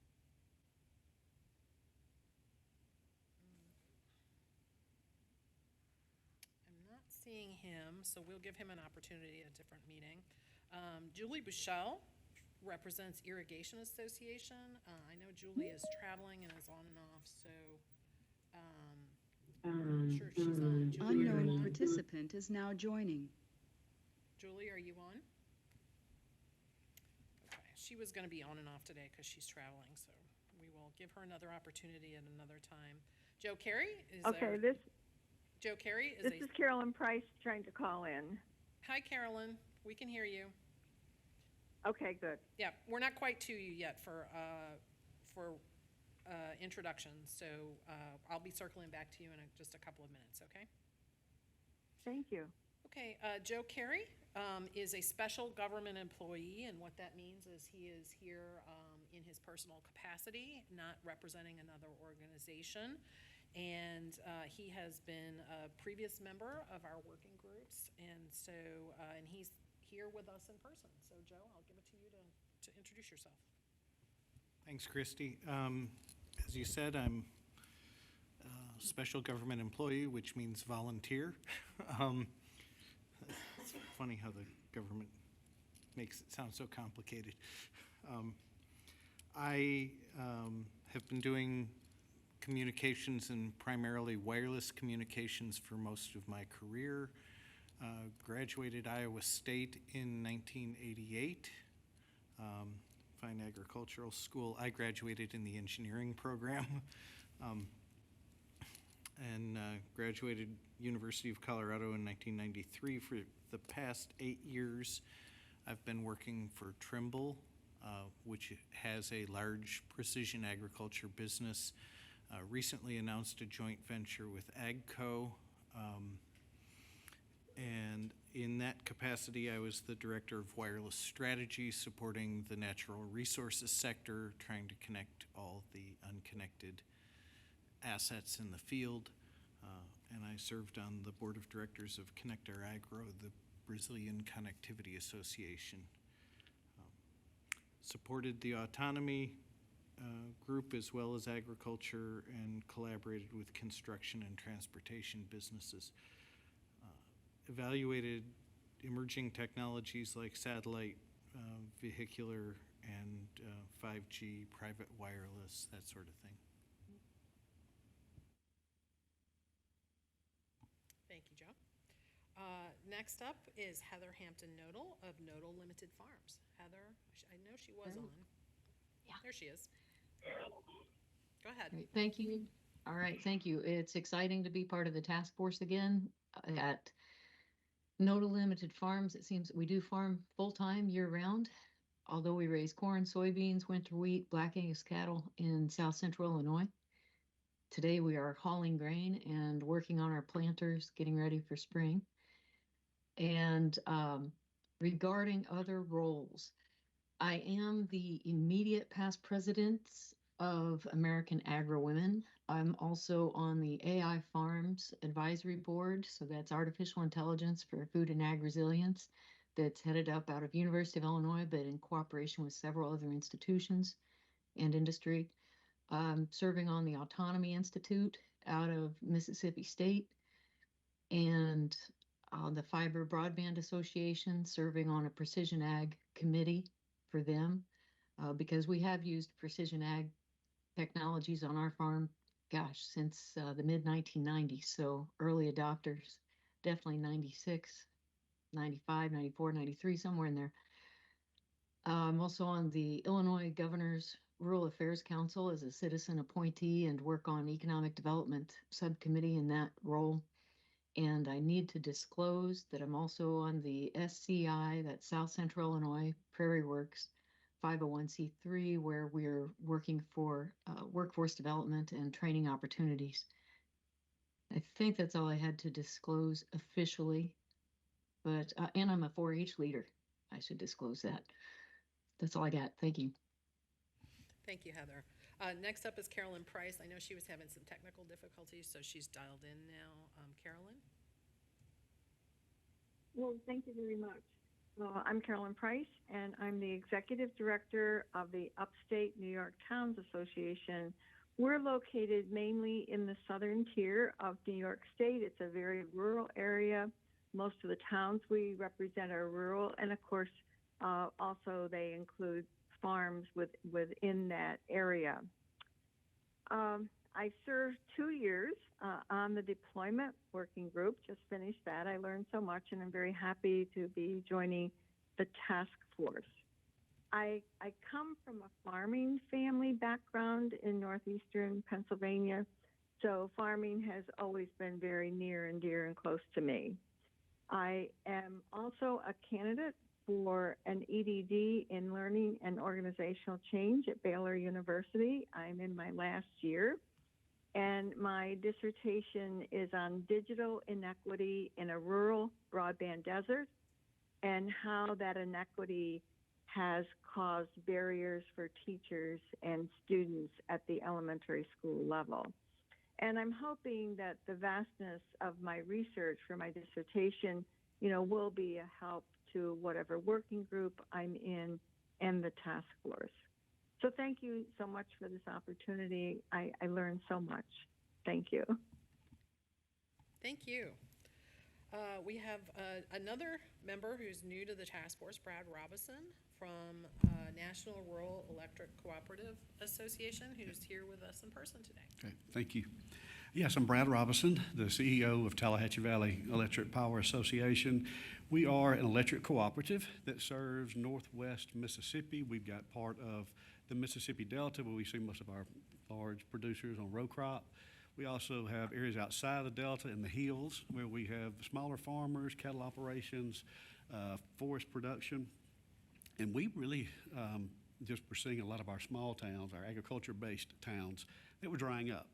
And so if we cannot provide critical access to the internet, the people didn't want to stay. And like y'all, we want our kids, our grandkids to be able to stay in our local farms and stay in our local farms, our communities, and also level the playing field for our businesses. And of course, producers, farmers are a huge part of that business operation, and we want to make sure that high-speed internet is there for them so that they can thrive and be competitive.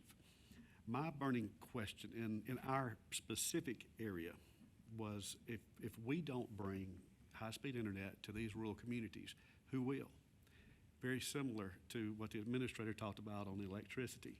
Back in the 30s, had the rural electric cooperatives not brought electricity to these areas back in the 30s, who would have? And so about 4 years ago, we became the first electric co-op in the state to get into the broadband business. We have created TVI Fiber, of which I also serve as CEO of that company. We have thankfully finished that construction project to all of our membership. And so every member has the accessibility to multi-gig services. And so I know firsthand the struggles of providing fiber to the local farm, to the shop, to the calving barn, to the grain bin, all of those areas that we know we need to have connectivity.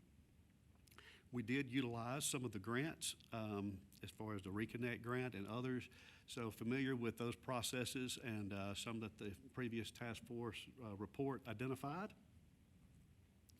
Currently, there are 17 of the 25 co-ops in the state of Mississippi that are involved in broadband. And co-ops in Mississippi serve 85% of the land mass. And so trying to become involved and connect as much as we can, we have a very good leg up on the opportunity to be able to do that in these rural areas.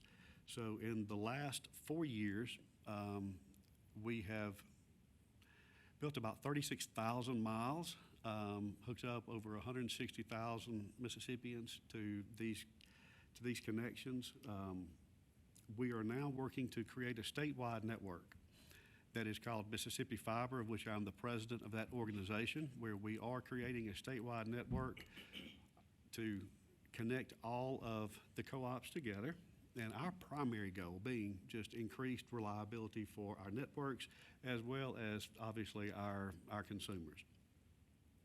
We have, in the future, we'll be able to go to the commercial sites, whether it be cell sites, serve those that are there, those that need to be constructed, multi-site businesses, whether that be your regional banks, your large dealerships, those type avenues, and we look forward to being able to do that.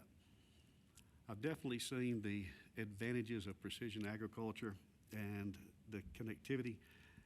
Any type of technology that's used, like I said, we use fiber. We're able to do that, and those some areas are not going to be able to do that. So we want to support any technology that can get our farmers online so that we can take advantage of this precision agriculture that's definitely the future. Look forward to being on this task force, look forward to working with each one of you, and I must disclose that I'm a board member of the Electric Cooperatives of Mississippi, which is our trade organization that serves 25 of our electric co-ops, and we have one generation transmission co-op in the state. Thank you. Thank you. Next up is Josh Seidemann for representing NTCA, the Rural Broadband Association, who's also here with us in person. Thanks very much. Josh Seidemann with NTCA, the Rural Broadband Association. We represent about 850 locally operated broadband providers in rural areas. These are small companies, on average about 6,500 customer accounts in communities with population densities of about 7 to 9 people per square mile. Despite those market conditions, working with resources under the FCC's Universal Service Fund program, funding programs and loans from USDA and private capital, our members are deployed on average fiber to 80% of their customer locations. At NTCA, I do a few things. For better or for worse, I pay dues to 4 state bar associations, including New York, New Jersey, DC, and Virginia. So about 50% of what I focus on at NTCA are the nuts and bolts regulatory issues from the FCC, working with USDA or the Federal Trade Commission. And I like to say that the other 50% of my job is fun. And that is taking a look at where broadband is going to play a role in agriculture, healthcare, economic development, education, workforce development, all these factors and sectors that really bring vibrancy and sustainability to rural communities. A lot of that gets done in our Smart Rural Community program, where I lead research and programming, and we've got a great growing library of papers on, again, where broadband plays a role in agriculture, education, telehealth. So this is a terrific opportunity to engage with the task force here at the FCC, and again, together with a lot of great colleagues thinking about how we can really continue to build sustainability and vibrancy for rural spaces. Thank you. Thank you. Next up, online, I see that she's on, is Joy Sterling of Iron Horse Vineyards.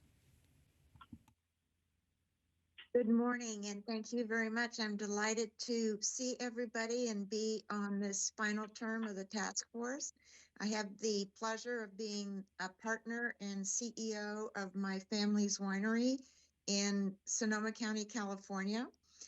I also serve on the State Food and Agricultural Board appointed by the governor, on the State Coastal Conservancy Commission. I am on the advisory committee for the California Broadband Council. I have to read because it's so long. I wear so many hats. And I chair the California State Democratic Party Rural Caucus. Okay, thank you, Joy. And our last voting member is Dan Watermeyer, Commissioner of the Nebraska Public Service Commission. And I believe I saw you was on. There you are. Go ahead, Commissioner Watermeyer. Yes, good morning. Christy, can you hear me okay? Yes, we can hear you fine. Thank you. All right, I'm glad to serve on here. I was on the working group before, and then I served a short year last year on the task force as well. Past state senator in Nebraska, but then I switched over to the Public Service Commission, which is my role on this board today here. So I do need to disclose that I also do own farm ground. I've been involved with agriculture and precision ag since mid 90s. As Heather mentioned too, it's kind of become second nature for my operation as well. On the commission, I'm currently the chair. I also serve on the Nebraska Rural Broadband Task Force. And just for a point of interest, in Nebraska this year, we opened up and we got appropriations last year for $1 million of a funding of a joint pilot program is what it'll probably turn into be. And we opened up grant applications for it last week on precision ag, specifically half of it for connectivity and the other half for devices in that world. And obviously what we're all finding out and learning about the autonomous vehicles in that world and anything to do with precision ag is to get to that last acre is really going to be prohibitive. These autonomous vehicles are going over the hill and then they're just stopping. And so it's what we're going to study pretty hard in Nebraska. So I'm just glad to be a part of the group. Okay, thank you. So that's the last of our voting members. You heard from him earlier already, but Andy Burke from the who's the administrator of the Rural Utilities Service at USDA, will be serving again as our ex officio non-voting member of the task force representing USDA. So with that, that's introductions. Does anybody have any questions at this point before we adjourn for lunch? Not seeing any hands online or in the room. Then we are just about on time for our lunch break. Just so you know, from a logistics standpoint, we will be reconvening promptly at 1 p.m. We have 2 outside speakers right after lunch, so we will get going with them as soon as we get back from lunch. Please allow a couple of minutes when you return to get through security again. If you want to leave your personal belongings in this room will be attended. I'll be staying here during lunch, so you can feel free to leave personal belongings here if you like. So if you need anything else, please let us know, and we look forward to continuing the conversation this afternoon. Thank you.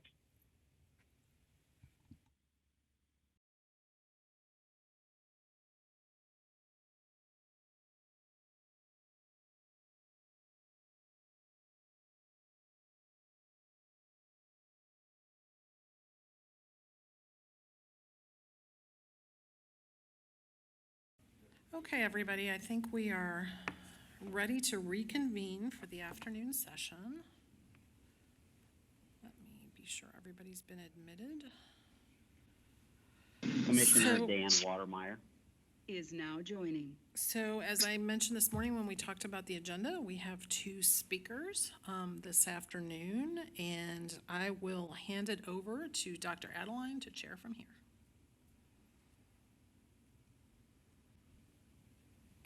We can't hear you.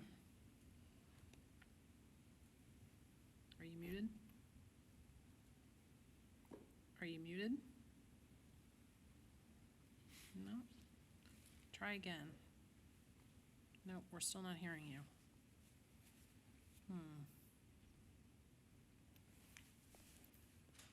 Okay, hold on one second.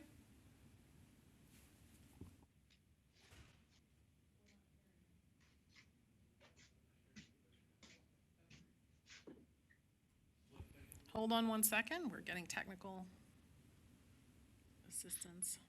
Go ahead and speak. I wasn't speaking. We were trying to get somebody on the mic. Somebody on the. Oh. Yeah. Okay. Yeah. He was muted because we had several people joining. Christy, can you hear me now? Yes. Okay, yeah. Okay. Yep, apologies. We had you muted for the moment. So go ahead. Apologies for the technical difficulties getting started. So Dr. Adeline, I'll hand the meeting over to you. Thank you, Christy. So we're going to start off this afternoon with, I think, a very good presentation. And I'm very excited to have my colleague from Internet 2 talk about sustainability as it relates to networks and collaboration and getting communities to work together to provide the best connectivity out there. So the AVP from Internet to George Loftus, excuse me, is going to present. So I'll let him take over. Well, thank you. Thank you, Dr. Adeline, and thank you for inviting me to present to the task force. I have to say, I'm very impressed with the work that you've done so far, having read the report that's been put out. Certainly a lot of great work, and you can see a lot of the similarities in the kind of requirements and the demands that are being made on rural America that we have been working on in the research and education space for a long time. Of course, we always talk about the last mile, right? Getting connectivity to the last home for students and students' ability to do homework and schoolwork. But the last acre, I think, is a very similar model and probably a tougher problem to solve. But I think you'll see in my presentation that there's a community out there who is working in this space. They're working right on the edge of where you're working because they work with the agricultural universities, they work with the extension services, they're working with K through 12 schools, they work to build the technology, all different kinds of technology to solve these problems. But I hope you'll hear in my message that it's really about the people who work together and collaborate. It's a real network of collaborators here who come together to solve these different problems going forward. And hopefully that'll be provide you a little bit of a model that you may be able to adopt as you take a look at what you're doing with the task force. So how many people here have heard of Internet 2? I have to head to the local people here. So Internet 2 has been around. Oh, my colleagues from Internet 2 raised their hands. Thank you. You may have actually used Internet 2 if you have attended any one of the major universities in the United States, over 350 universities in the past 25 years. So Internet 2 is a 501c3 organization, but we are owned and governed primarily by our research and education members. Those are many universities as well as government agencies and other affiliate members. But we really talk about these four areas when we talk about our mission and what we do. We focus on providing network, security, cloud, and we really do this as a community. We have work groups that work together, much like we've heard the work group structure today with the FCC. We have people who work together to develop the solutions that we're going to make available to our colleagues throughout the research and education space. So here's Internet 2 by the numbers. Right, you can see where our members are all located here. 331 higher ed members. We are owned and managed and governed by these folks. I always like to watch the NFL games come on, and they go through the lineup and they name each of the players names what school they're from, and I go, that's a member, that's a member, that's a member, as we go through the list, right? So we have 331 higher ed members. I really want to focus a little bit here on the 46 research and education network members. So while Internet 2 does operate a national backbone, that you see here, we work with about 46 different state and regional networks who actually are the feet on the ground in those states. They know the politics of those states, they know the geography of those states, they know the competitive landscape, and they know the issues that people are facing. So we work very closely with them. Analogy I like to give is Internet 2 might be seen as like the NPR, and the state and educational networks are like your local public radio stations who bring the local forecasts and the local news to the scene as well. You see we operate this large network. You see it here in all the different locations where we are situated. We also have international connectivity. We're just about to bring up a 1.2 terabit transatlantic link from Boston to Bruges, France, and London, Slough. Just to show you that we got this scope that's not only continental, but intercontinental as well. We also have connectivity in the Pacific Northwest. And I know you're saying, well, that's great. You've got this, you showed me this map that showed very sparse connectivity across the United States, and then you showed me a connection that leaves the United States. But this map shows you our colleagues. These are our local radio stations, if you will. These are our research and education network partners. If you look closely, you'll see a white dotted line there. That's that original map I showed you a few minutes ago. That's the Internet 2 backbone. And what you see in between here are all the different fiber infrastructure capabilities of all the different research and education networks that are regional and state-based.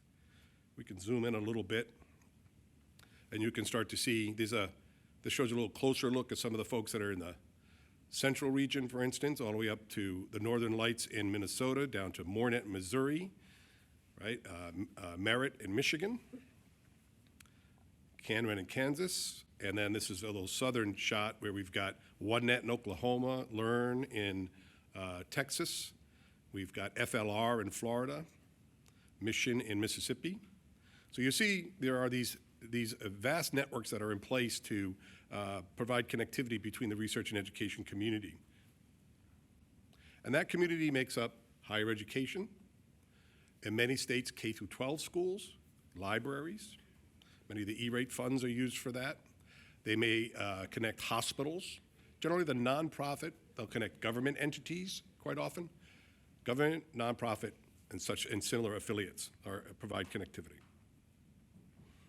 And it's a full-blown connectivity. We provide all the services, all layer 1, 2, and 3. We provide the same kind of services that you would find from your typical ISP at home, major providers like you might find from Verizon or Lumen or AT&T. We do not provide wireless coverage yet, but I'll talk about that in a minute. And we provide a lot of different services like access to the cloud and different private interconnect features. We've been working very diligently in providing connectivity for our higher ed members to the cloud. These are 4 of the major cloud providers that we have connectivity to, and we work hard to not only provide the physical connectivity, but you'll see we also have programs where we try to train people and train researchers and members of our campus to best utilize cloud connectivity. And we do this kind of cloud connectivity as just part of a membership. There's no additional fees, there's no different additional cost to make your access to these cloud providers. It's just part of being part of the community. We also run a service called EduRoam. EduRoam is a wireless authentication service, originally established in Europe, and then we, by EduGain, by our colleagues in Géant, and now we operate the United States version of EduRoam. And this is a way where you can travel to different EduRoam hotspots, and you can be authenticated back to your home institution.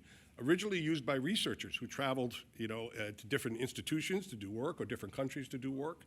But now we've been working with our state and regional networks to bring EduRoam into play. We have about 7 states that are taking advantage of this, and they're using it in the K through 12 space. I know we had somebody on the call from Nebraska. There's a pilot happening in Omaha, Nebraska right now where they're working together with local ISPs to make EduRoam available to students with tablets. So students will be using EduRoam in their schools. They'll be able to go home with that same authentication, authenticate at home, and have the same access to the tools at home that they have at school. So like I said, we've got 7 states doing that, and we're expanding that more and more. So it's a nice, secure way to offer a Wi-Fi service. I noted in the report the idea of edge computing, which I think I was quite impressed with such an advanced notion for precision agriculture. So I want to let you know we do this kind of thing too. We actually have distributed computing where we have caches and storage devices distributed on our backbone, which makes it easier for researchers to be able to gain access to this information no matter where they are in the country. So again, you'll find that your colleagues working in your state and regional networks and Internet 2 have some familiarity and probably could help you in your efforts with Precision Ag to bring that kind of edge computing to play. We also have security features that we offer. We have a very strong tool, our In-Common Identity Management tool. This was originally established to allow students to register for courses and then drop a course and move to the next course. Courses were changing all the time. Who had the rights to different capabilities? So we've built this very flexible and unique identity access tool that allows you to authenticate for different capabilities and different responsibilities that you might have. And we now have In-Common available to, we have thousands of members within the education space that take advantage of In-Common for being able to securely log in to different capabilities and features. And this actually runs as a whole ecosystem. There's the people side and the technology side. while we write the software and we write the capabilities to run the in-common technology and things like Edgerome that I spoke about, there's a large cadre of human beings that work together to make these things work, get together as communities, set the guidelines, do the training, and make sure that we can deliver this kind of service more broadly across the community. We also provide different services within the cloud. We talked about cloud earlier today. Folks were talking about the ability to get precision ag data out to the cloud and be able to be manipulated in that way. So we have built a model called our Net Plus service where we actually work in collaboration with our members. And they'll come to us and tell us that they're interested in a particular service or capability within the cloud. We will then form a working group like you have here, or a task force, and we will go work with those vendors and determine if the product is the right product. Can we negotiate financial terms with that vendor? And can we come up with a standard contract form that makes it easier for many members to take advantage of procuring the resources? So we develop the community evaluation, we do a negotiated agreement, right? And then we actually have those people remain as a service advisory board for us later. So again, these are some tools that we use to bring people to the table and bring the people resources to the table to help us get through and figure out best ways to deliver some of these services to our members. We have a tool which we call the Cloud Scorecard. This is a scorecard that the vendors themselves, the cloud providers themselves, create, and we have certain items we'd like them to tick off in order to be supportive of the R&E community, things like FERPA and HIPAA and those kind of regulations, right? So we have the Cloud Scorecard where the vendors answer those questions, that information, and then that information becomes available to our members, which allows them to make better decisions on what tools are going to work well in the higher ed environment. Again, something that maybe you might want to look at in the ag space. We also have training. We do specific training for the different cloud provider environments. This is done in conjunction with the cloud providers themselves. They bring some resources to help with the training, and we bring resources, and together we build a cohort. There's a list there you can see of many of the universities that have sent people to this. This particular one that we do now is focused on researchers, but again, it's a model where you could easily adapt this model and have it work with folks who in the ag space that are trying to become more familiar with best ways to utilize the myriad of tools that are constantly emerging in the cloud space.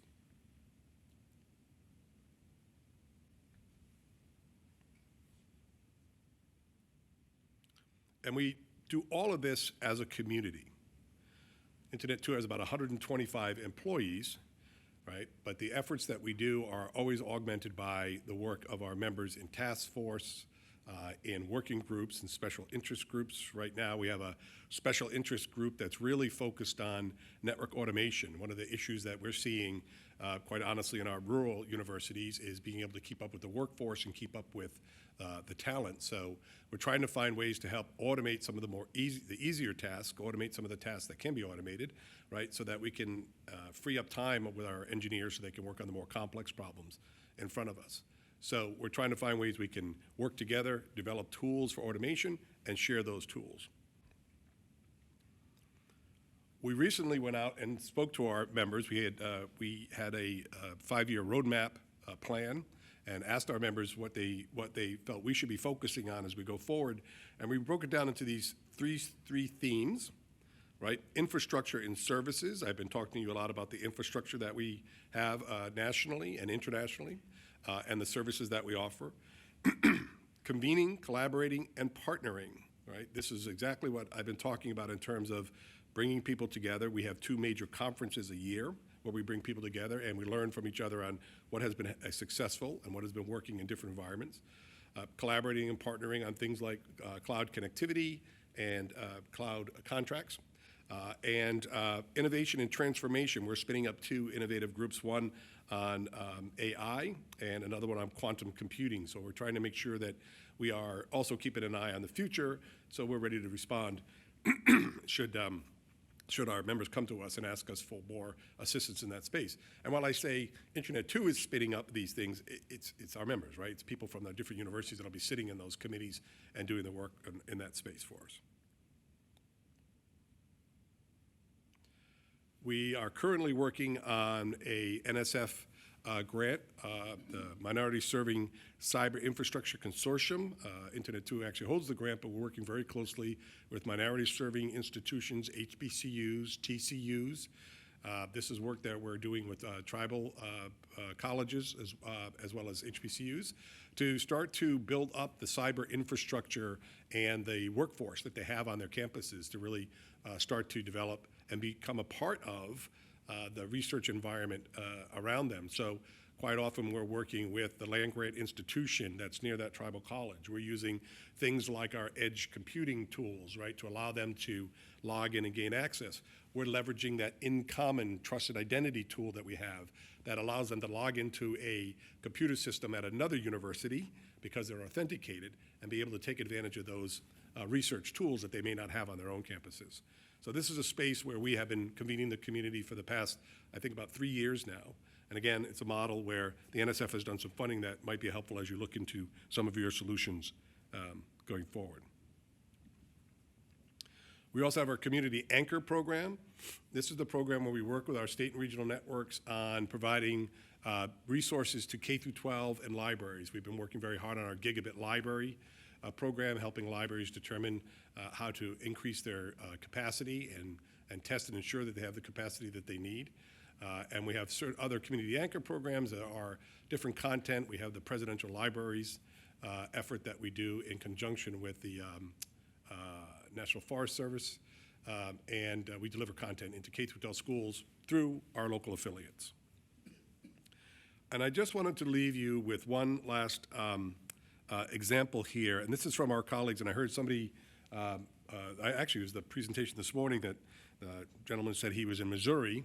This is from the Missouri Economic Development Group, but they're talking about ways that they're doing grants to create digital ambassadors. So this is MoreNet. MoreNet is the group that's our colleagues in Missouri. They run the statewide network there. And so they're out building different toolkits and modules to go out and work with and train people on the digital equity. So again, we've got folks doing things very similar to what you're asking for. They're right there on the side. They're not being tagged as ag folks necessarily, but they do work with all your colleagues in ag. And I think it's a resource that might be very valuable to you in pointing out as you go forward with your plans. So I hope you've heard that there's a community of folks that are working on these problems as well. One thing I didn't point out here is we are working with several universities in Virginia and Texas on a private 5G plan. We're going out to an RFP. We're looking for a neutral host provider for that so that those 5G campus networks can be set up and easily have their back-end configurations shared in the cloud, so an affordable way to do private 5G. So I know that's in your report as well. That's something you're looking at. So I think you'll find there's lots of areas that we are working on to deliver connectivity to campuses or to the agricultural research happening on campuses that could very well be adopted and used in the efforts that you're promoting in this task force. And I think you'll find that the folks at these entities, more than willing to work with you and happy to work with you as you build programs, as USDA builds programs and FCC builds programs out that would allow them to take advantage of funds that would help them with the sustainability of the effort. With that, I'm done. Let's see if you have any questions. Do we have any questions in the room? Questions from Dr. Budgebaugh? Hi, George. Thank you for that wonderful presentation. Although I heard about the internet too, you really educated me. Thank you. So you couple of times you mentioned the state and the regional networks.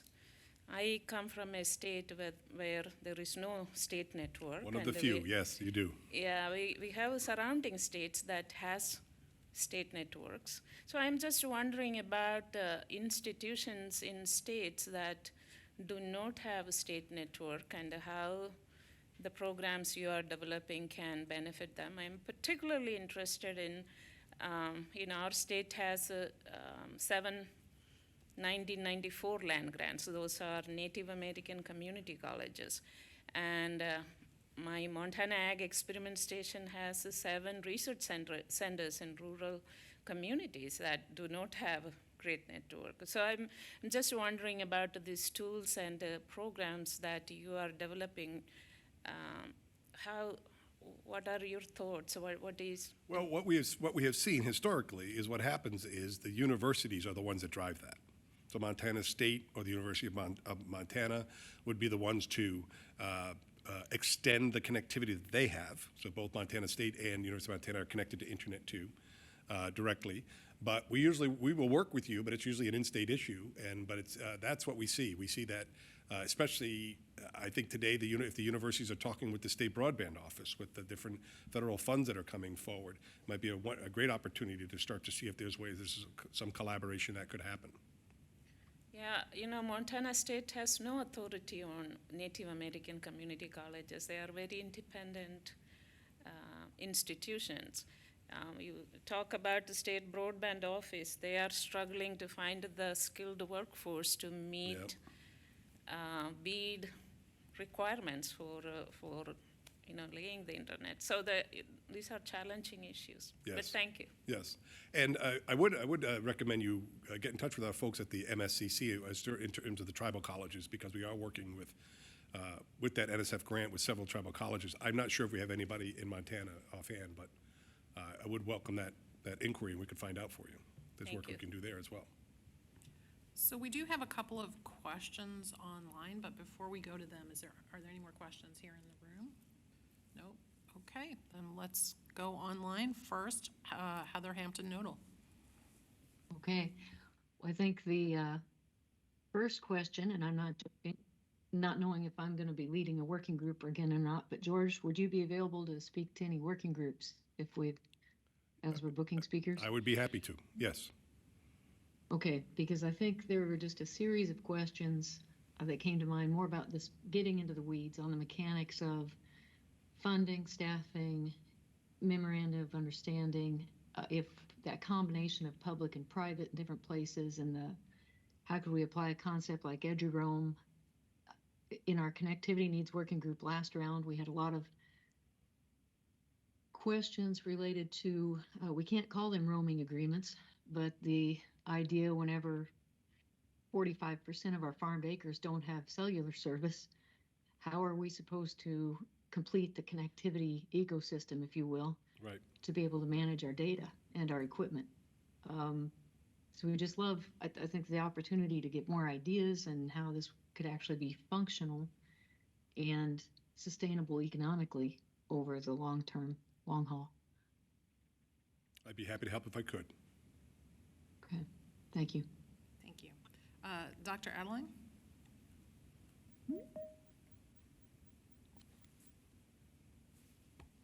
George, thanks for a great presentation. It was what I hoped.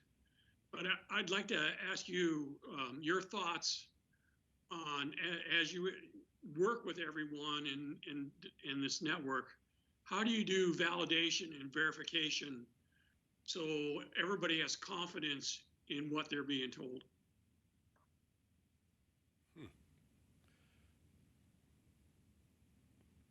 That's a very good question. I just seems to be a natural part of the process. People are there. Well, I'll tell you right now, we're doing a subcommittee on a new service that we're offering, and we've brought together our community members to take a look at the service, to be critical or take a critical look at the service and what it can do, and what other capabilities we might be able to deliver. And then those folks actually go out into the community and ask for input from their colleagues, and they'll be doing that next week as they attend another meeting. So it's just part of the process, a natural part of the process, I think, where we make sure the community is engaged. We make sure that there's a wide representation in the community, geographically and technically, and size of the school, whether it's a rural school or an urban school. And then we count on the trust of those folks, of their colleagues. One more question, and this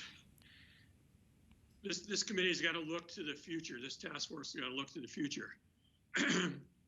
So, how big are the pipes going to get? What do we need to be thinking about, George? How big, I didn't hear, how big your pipes? Yes. Well, they can never be big enough, I think. So we run ours at 400 gigs today, multiple 400 gig. I would be thinking that you should be looking at 100 gig if you're talking about things going to the cloud or things aggregating traffic across states or up to the state level.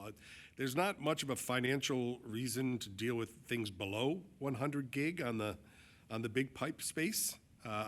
Realizing that, especially the size of precision ag and all of the collections you're going to be making, they're all just going to keep adding up to larger and larger. So I would think if you're in the aggregation space at the state level, you should be looking at 100 to 400 gig capacity. Thank you, George. I appreciate it. And a great presentation. Christy, I'll turn it back to you for. Okay, thank you. Thank you very much. Thank you all for your time, and thank you for inviting me. I really appreciate it. Thank you. Thank you for coming. I don't see any more questions, so we will move on to the next speaker. Looks like he has joined, so I will turn it over to Dr. Bajwa to introduce our next speaker. Good afternoon again. Our next speaker is Dr. Scott Shearer. He is currently serving as the department chair and a professor of the Department of Food, Agricultural, and Biological Engineering at the Ohio State University. Before that, he also served as a department chair or department head at the University of Kentucky in the Biosystems and Agricultural Engineering Department. And I have to say, he has been a colleague. When I was a department chair, I engaged through our professional society and other forums with Scott, and he is a very well-known figure in precision agriculture, and today we call digital agriculture, in automation and control systems and a variety of things. So when I heard about the sustainability and the precision agriculture and the connectivity, it is the digital agriculture team at Ohio State that they were one of the groups that came to mind and became highly recommended. And Scott is one of the leaders of that team. So with that, I'll turn the, not to podium, but turn it to Scott. And please join me in welcoming Scott, Dr. Scott Shearer. Well, thank you very much, and that was a very kind introduction. I appreciate that very much, and I'm very happy to be here today to share some thoughts with you on, I'm going to say, the intersection of what I see happening in agriculture between autonomy, sustainability, and I want to emphasize last acre connectivity. And hopefully when I get done today, you'll see where some of my concerns lie and some of the challenges that I think a lot of our producers are going to face in rural America. So with that, I'm going to go ahead and get started sharing my screen. All right, I think we're good there. So I'll make certain I'll leave time at the end of the presentation for questions here, but I'm going to go ahead and get started. Again, autonomy, sustainability, and last acre connectivity, and hopefully I'm going to walk people through what I think some of the opportunities and some of the challenges are with respect to production agriculture. So with that, I'll go ahead and get started. Everybody's seen these news reports, and I know there are some community members too that are very well connected here. But one of the things that I want to point out is as we look to the future, and I think this statement that was made, and this was in a Bloomberg news article, coming up on, I guess, a little bit more than a year ago. The statement that was made here, Deere & Company says corn and soybean production in the U.S. could be fully autonomous by 2030. And the reason why I took note of that statement and the reason why I think it's so important is this is a company that is well known worldwide. I'm going to say they probably have 60% of the market in North America. And I think that's a pretty bold statement for a company like that to make. But I also think it's recognition that as we look to agriculture, a lot of our historical, I'm going to say iron-based companies building farm machinery, are really now turning into technology companies. And I think that has a lot to say about where things are in agriculture and some of the technology and some of the challenges that we're going to face. A couple other watershed events that I want to get people thinking about. C&H Industrial, that makes red and blue tractors, they bought Raven in 2021. That was announced towards the end of 2021, and Raven is a technology company. It's known for sprayer controllers, but prior to that purchase, they had also two autonomy products in the marketplace. One was DOT, which is a fully autonomous machine out of Canada, and the other one was AutoCart, which was a startup company they purchased out of Indiana. And in the case of AutoCart, it was an autonomous grain cart that would follow the combine around and reduce labor requirements, at least in field. Shortly after that announcement was made, Deere came back and announced their autonomous 8R tractor. And again, I know that they continue to work on this and validate a lot of it, but really one of the things I think that changed and made that AR move from essentially a human operated machine or a human piloted machine or a human monitored machine into something that could be operated autonomously. And we got to be careful as we define autonomous operation, was really the stereo vision system that you see in the front center of the cab. And if you can see my cursor, this is a stereo vision system that is driven by artificial intelligence and primarily for collision avoidance. I know there are a lot of people that can talk much more eloquently about this and a lot of the technology on the tractor, but I'll also point out that's a replicated system in multiple locations, giving that tractor the ability to sense in the field and avoid collisions. My understanding is that system was trained with about 40 million images and primarily for collision avoidance. But that's part of what's making autonomy possible in rural America. One of the other statements I want to make is, as we compare and contrast this with what's going on with, I'm going to say, on-road automation, the autonomous cars, the Google cars, and the things like that, agricultural settings are very unstructured, and that is vastly different than on-highway situations where we know traffic flow patterns, we know street signs, we know road markings and things like that. So I just want to throw that out there. This is not an easy thing to do in terms of challenges. I was at Agritechnica in Germany, Hanover, Germany, back in November. It's one of the biggest, I'm going to say, worldwide machinery shows. It became kind of sport for me walking around that show. It's an extremely large indoor show, but most of the major manufacturers had some sort of autonomy offering. And you'll notice the form and configuration, the physical size, it's all a little bit different from these companies. But the one thing that was unique is many of these devices obviously did not have accommodations for humans. And so this tells me something about where the industry is going, where they think the market is going to be in the future, and how some of this is going to evolve. A couple thoughts here, and I want to get back to the sustainability issue. Historically, what has happened, at least in North America, is to make our farmers more timely, they continue to buy larger and larger equipment.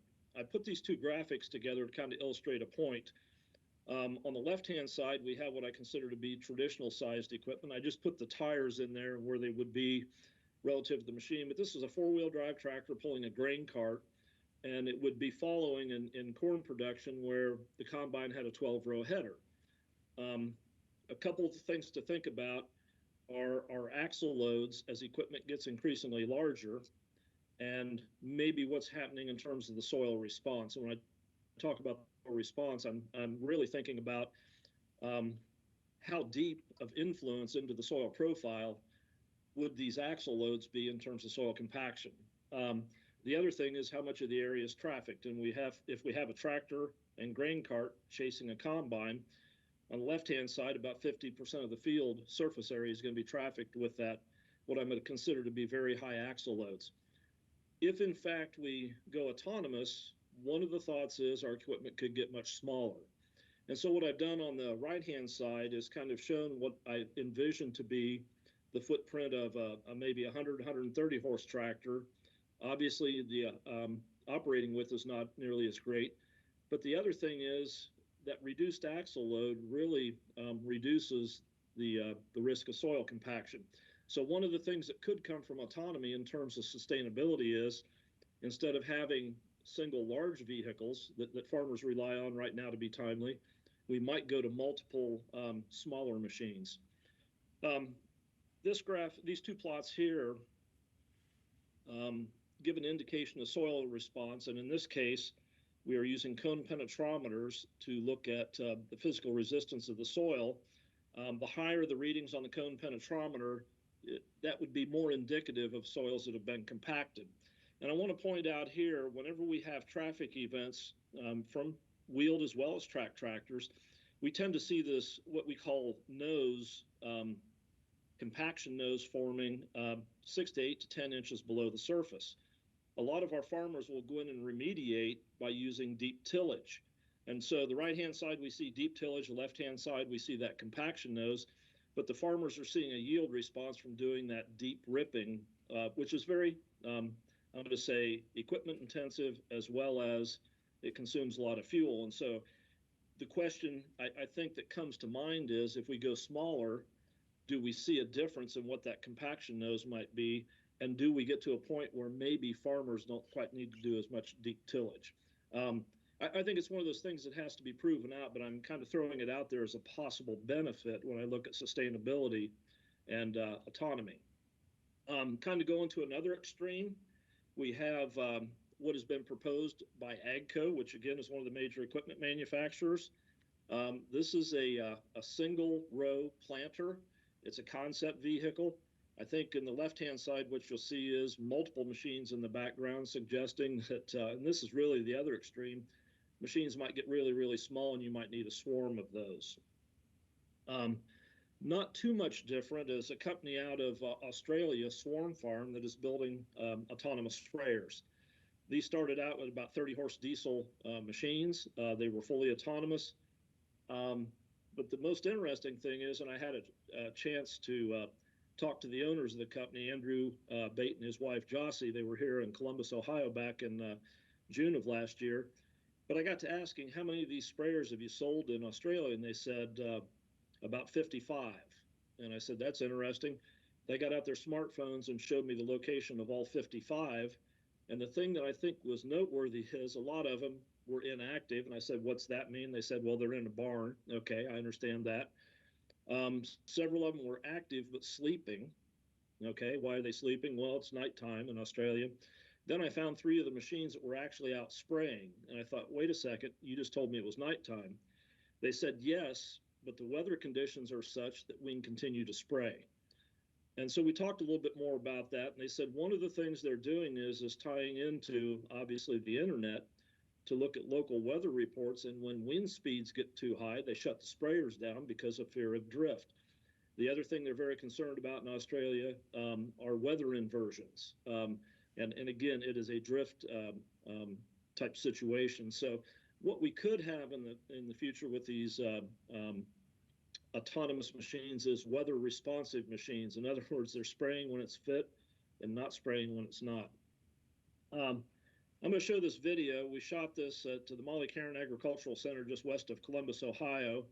This is a Sabanto automation package on a Kubota M5 tractor. In this case, it's mowing, but this could just as easily be a tillage tool. Sabanto is a startup company. Craig Rupp is the CEO. It's a drop-on package. The point that I want to make here is this is relying on cell phone connectivity for operation of the tractor.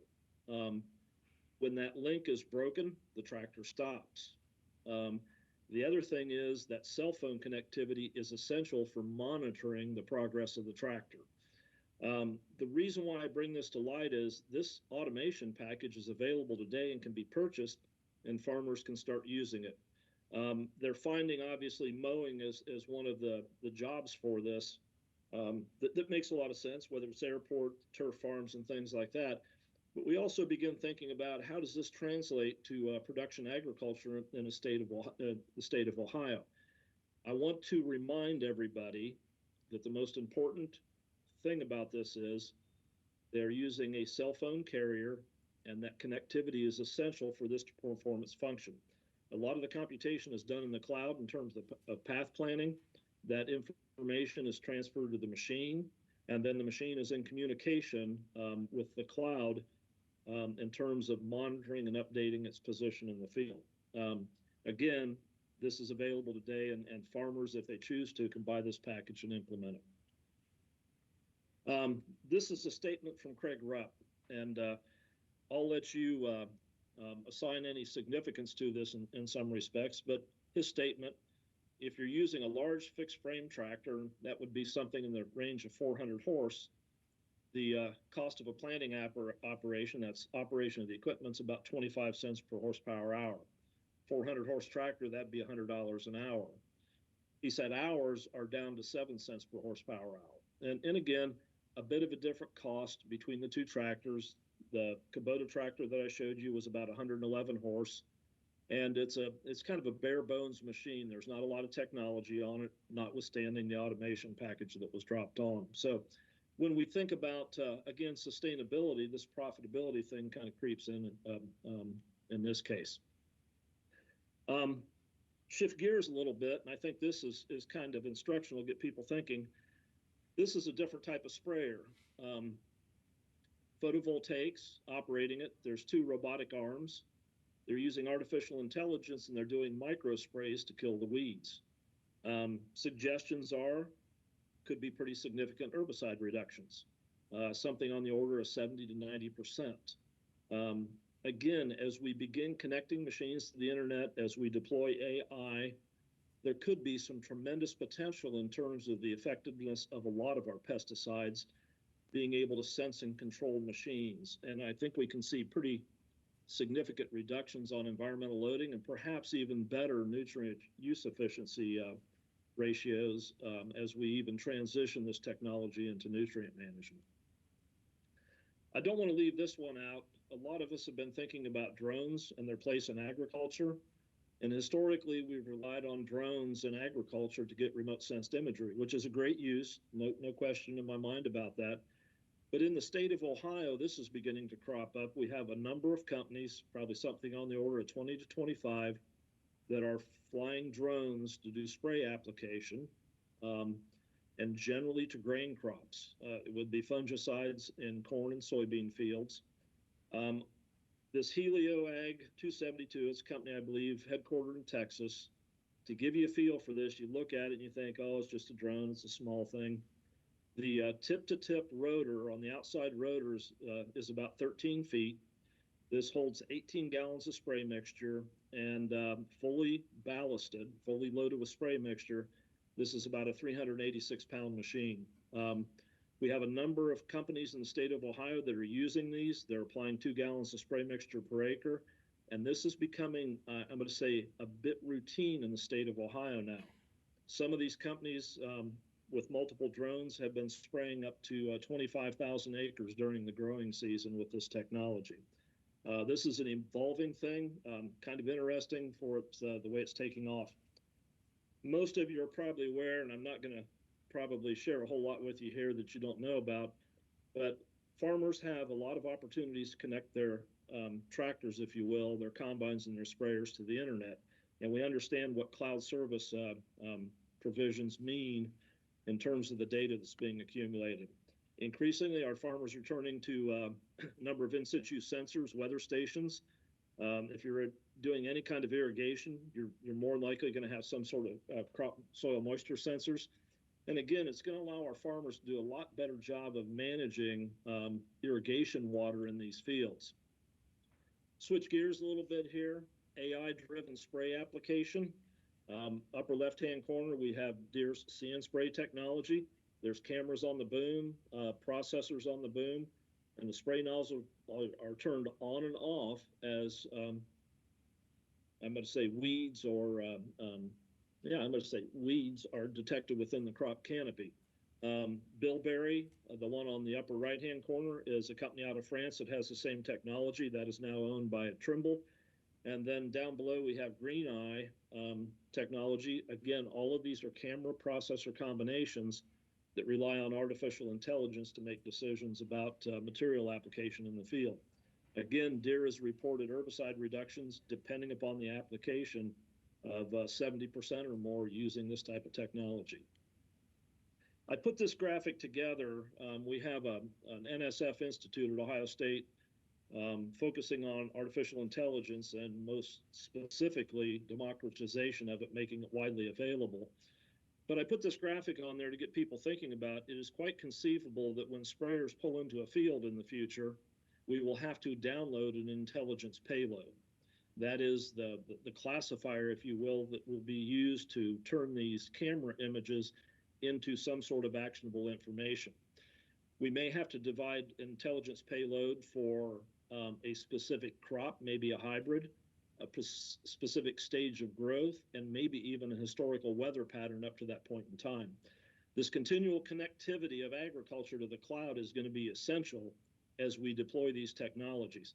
I'll also make a point here. It's going to be important that we're able to move image data from these machines to the cloud so that we can create new classifiers and make certain that that intelligence payload is updated on a routine basis so that machine can perform its function. Shift gears again a little bit. We talk a lot about automating equipment. I think that's all well and good. We need to start thinking about how we're going to automate agricultural fields, okay? Western Lake Erie Basin in the state of Ohio, we have dissolved reactive phosphorus moving off-site into the Western Lake Erie Basin, causing harmful algal blooms. The point that I want to make here is it is quite likely that we may begin managing our drainage water differently. 50% of the state of Ohio is tile drained. My understanding is we, in agreement with Canada, we're going to reduce our dissolved reactive phosphorus loading in Lake Erie by 40%. One of the ways to achieve that is to make certain that no tile drainage water leaves the land.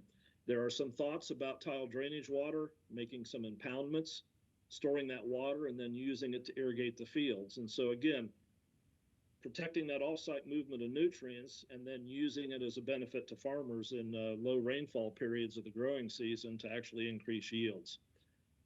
We're also thinking about what it's going to take to store that water in the soil profile. The point that I want to make here is it's going to be essential that all of our tile drainage control structures are connected to the internet, and more than likely this is going to be AI driven in terms of controlling those water levels within the soil profile. So controlled drainage is something that's coming. I'm going to say practiced quite extensively in the Carolinas. We're starting to see it move into the Midwestern part of the US, and again, this is going to be a primary thing that affects water quality. Talk about 360 Yield Centers RAIN. This is a robotic irrigation system. Again, a system that has to be internet connected. When it loses connectivity, it quits functioning. Field shape and size makes no difference. This machine rolls out a hose, irrigates on the way out. When it picks the hose up, it irrigates on the way back. Exiting. And it is internet or cloud connected. And the cloud is doing the path planning and then tracking the progress of the machine. In the case of the blue passes here, the machine has irrigated on the way out and way back. The green pass, it's irrigating on the way out, and then the black passes are yet to be covered in the field. What we need to do is track the planter location in the field at the time of planting. The tractor location is not sufficient. You have to put a GPS receiver on the planter because it wanders around, but that then is fed back into the robotic irrigation system.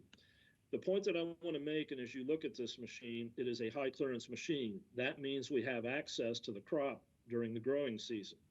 Now, certainly we can talk about irrigation being an important thing and think about climate smart agriculture. The point that I want to make, and more important, is this is going to be a great way to manage animal nutrient sources. And so this was a demonstration at the end of the growing season, but what we're doing is hauling liquid animal nutrient sources, could be swine or dairy manures.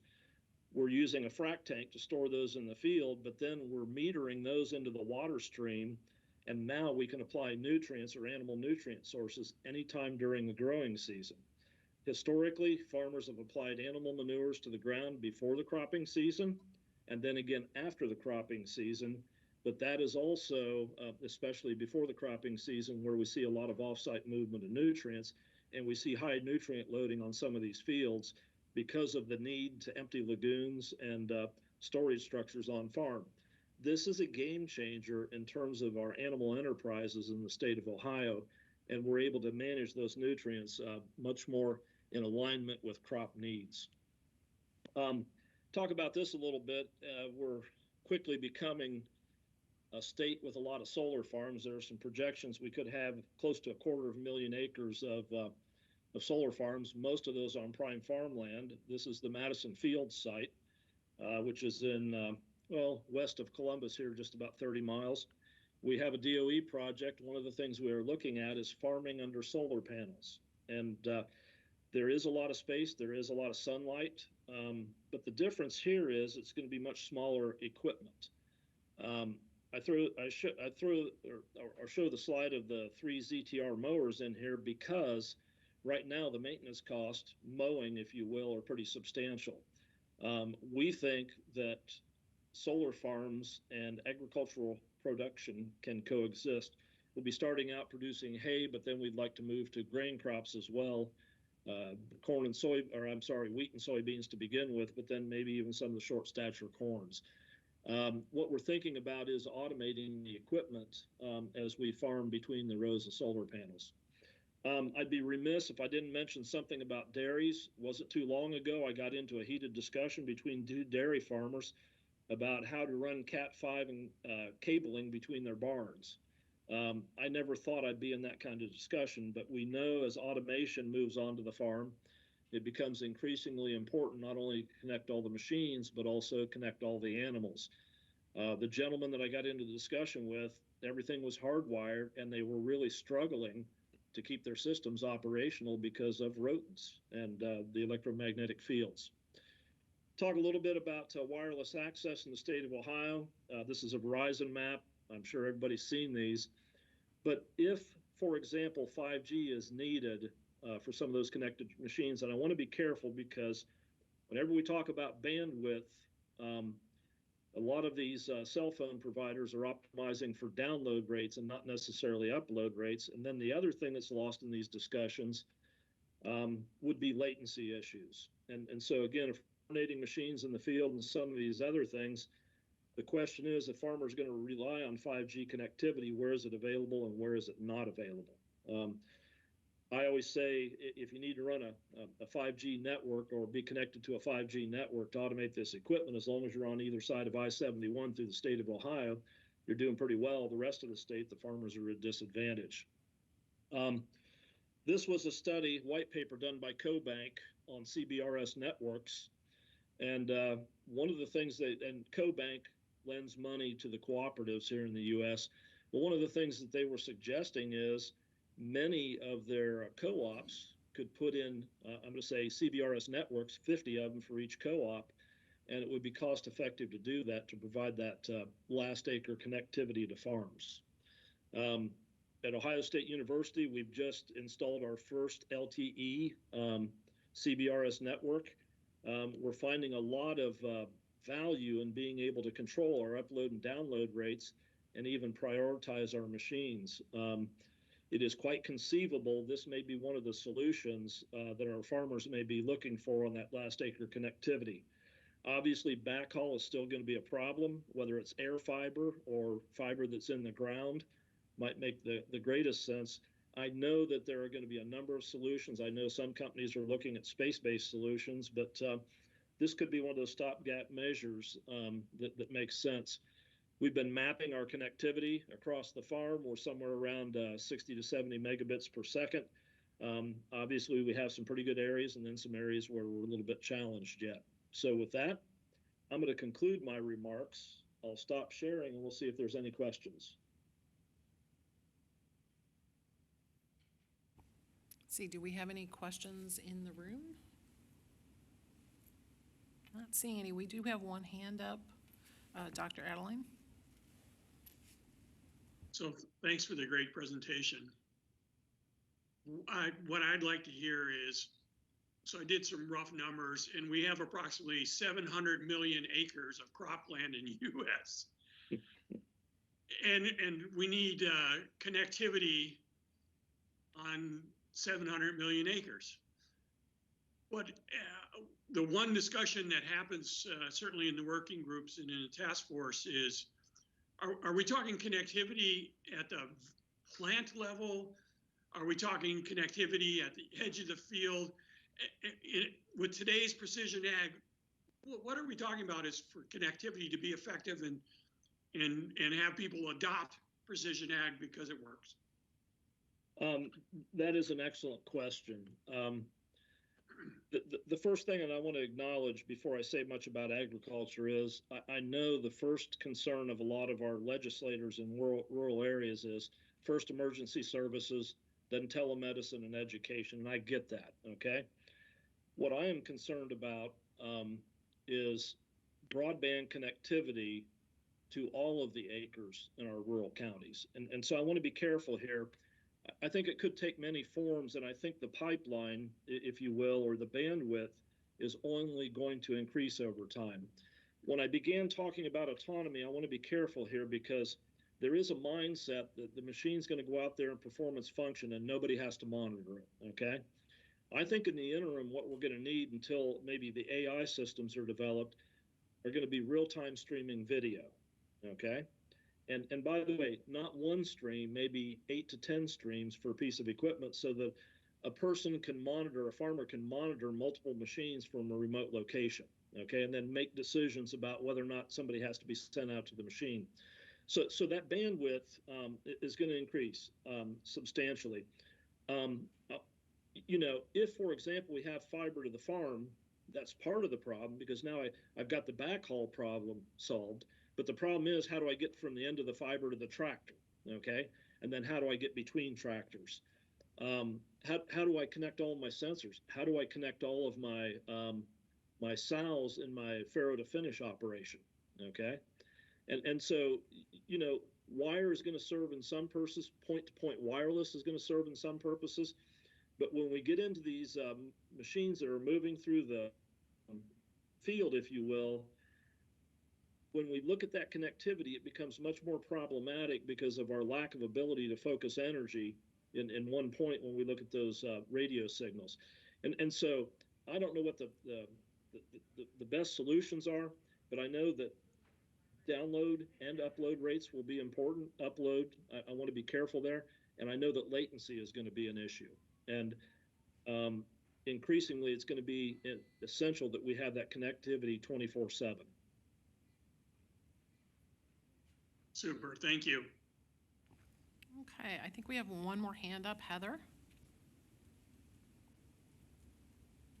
Yes, actually, I was trying to type my series of questions because I didn't want to miss this. So thank you. It was really, really good, provocative. Naturally, I would like to discuss with you offline the notion of the dissolved phosphorus and learn more about that Lake Erie situation because typically phosphorus attaches to soil itself and wouldn't go through tile water. So that's an interesting chemistry question. But in terms of, could you please provide the CoBank source for the study they did on the cooperatives? Yes, I'm happy to forward that. I don't have it in front of me right now, but it's a white paper, and I'll definitely provide that to this group. Yes. Great, because we've talked in several of our working groups over the last 4 years about this notion of private networks and providers like retailers, cooperatives, other people with skin in the game, so to speak, being able to set up more of these networks. So that'd be great to see that. Have you looked at increasing wattage on equipment in terms of boosting signal and the ability that could provide, you know, where it's located away from the operator themselves, but the ability to handle more data? Yeah, and I understand where you're coming from. And, you know, on farms, and I got to be careful because I'm not an antenna expert, okay? And I want to make that clear. I'm closer to a farmer than I am an electrical engineer.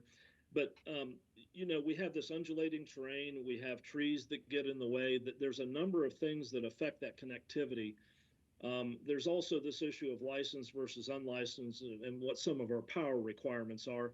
And so we're very keen on that. And you know, obviously the frequency, the bandwidth, and a number of things like that. One of my concerns is the minute you lose connectivity, I'm going to say that Sabanto automation package as well as that 360 rain, the minute you lose connectivity and the machine's in a hole in the field, you have to send somebody out to the machine to move it out of that area to regain connectivity, okay? If we could increase power, that would be phenomenal. But I also understand it's kind of an RMS type power situation too, and you can't exceed that. I understand when the FCC makes rules that they're focused on making certain there's not interference and that everybody can share the spectrum in the appropriate locations. But I'm also thinking about the differences between being in the middle of Columbus, Ohio, and in some rural county in the state of Ohio. And so, if there was some way to change some of that, I think that would definitely help farmers. I mean, it is ensuring that connectivity is there, and again, increasingly, 24/7 is going to be essential. Yeah, my knowledge of geography in Ohio is pretty limited, but I don't think Preble County is right off Interstate 71, if I remember correctly. No, it's not. So. And they're double wide covered bridge and everything else they have that's going on. That's cool. Yes.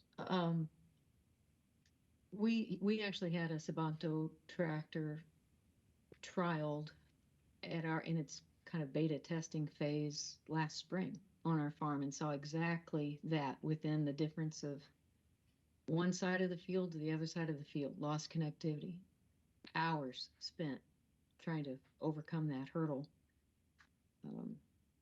So yeah, cellular is a huge issue for us. I will stop my questions now, but I do hope you would continue to be available as we move forward in the coming months, because there's so much material here that we could work with. Well, I have a passion for this, and if there's any way that I can help anyone, I'm happy to spend the time necessary to do so. Great, thank you. Thank you. Hi, Scott. This is Shrikala again. I have a question about sustainability. Could you make, you in your examples you talked about how those particular, the AI-based spraying would contribute to sustainability. But overall, what are you thinking? What is your projection or the expert projection on precision ag or its role in agriculture sustainability? 10 years from now, in 2030, 2050, whatever timeline? That is a great question. I think it's one that we probably haven't explored enough in depth in terms of academia. But, I'm going to use the Europeans as an example.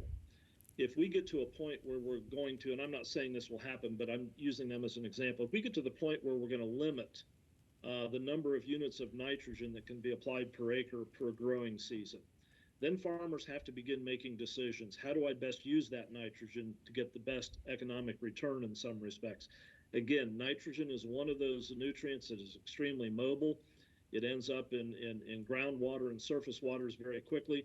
So I think there's going to be, as we move forward, we're going to have to think more about things just right now. I think a lot of our nitrogen management focuses on what the crop's doing, doesn't necessarily focus on what the offsite movements might be.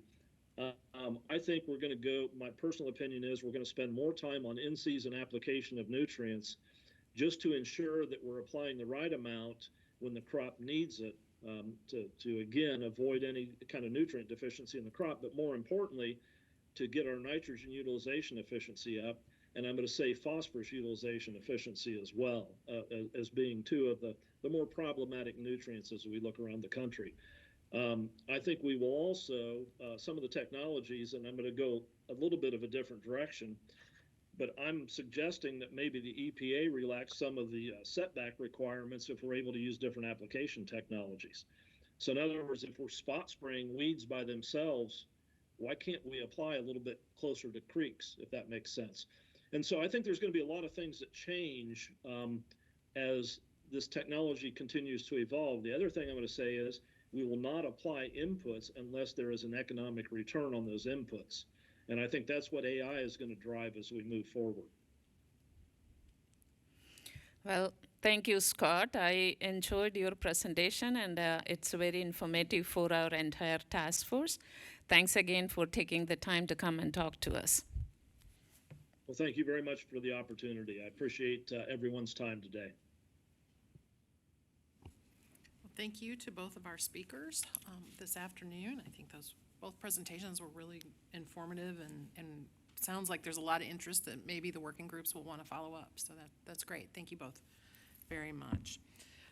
So with that ends our outside speakers for this afternoon. We are scheduled now for about a 10-minute break. So let's go take a break and try to be back here at about 2:15, 2:16 to start up with the rest of the afternoon's agenda. Thank you.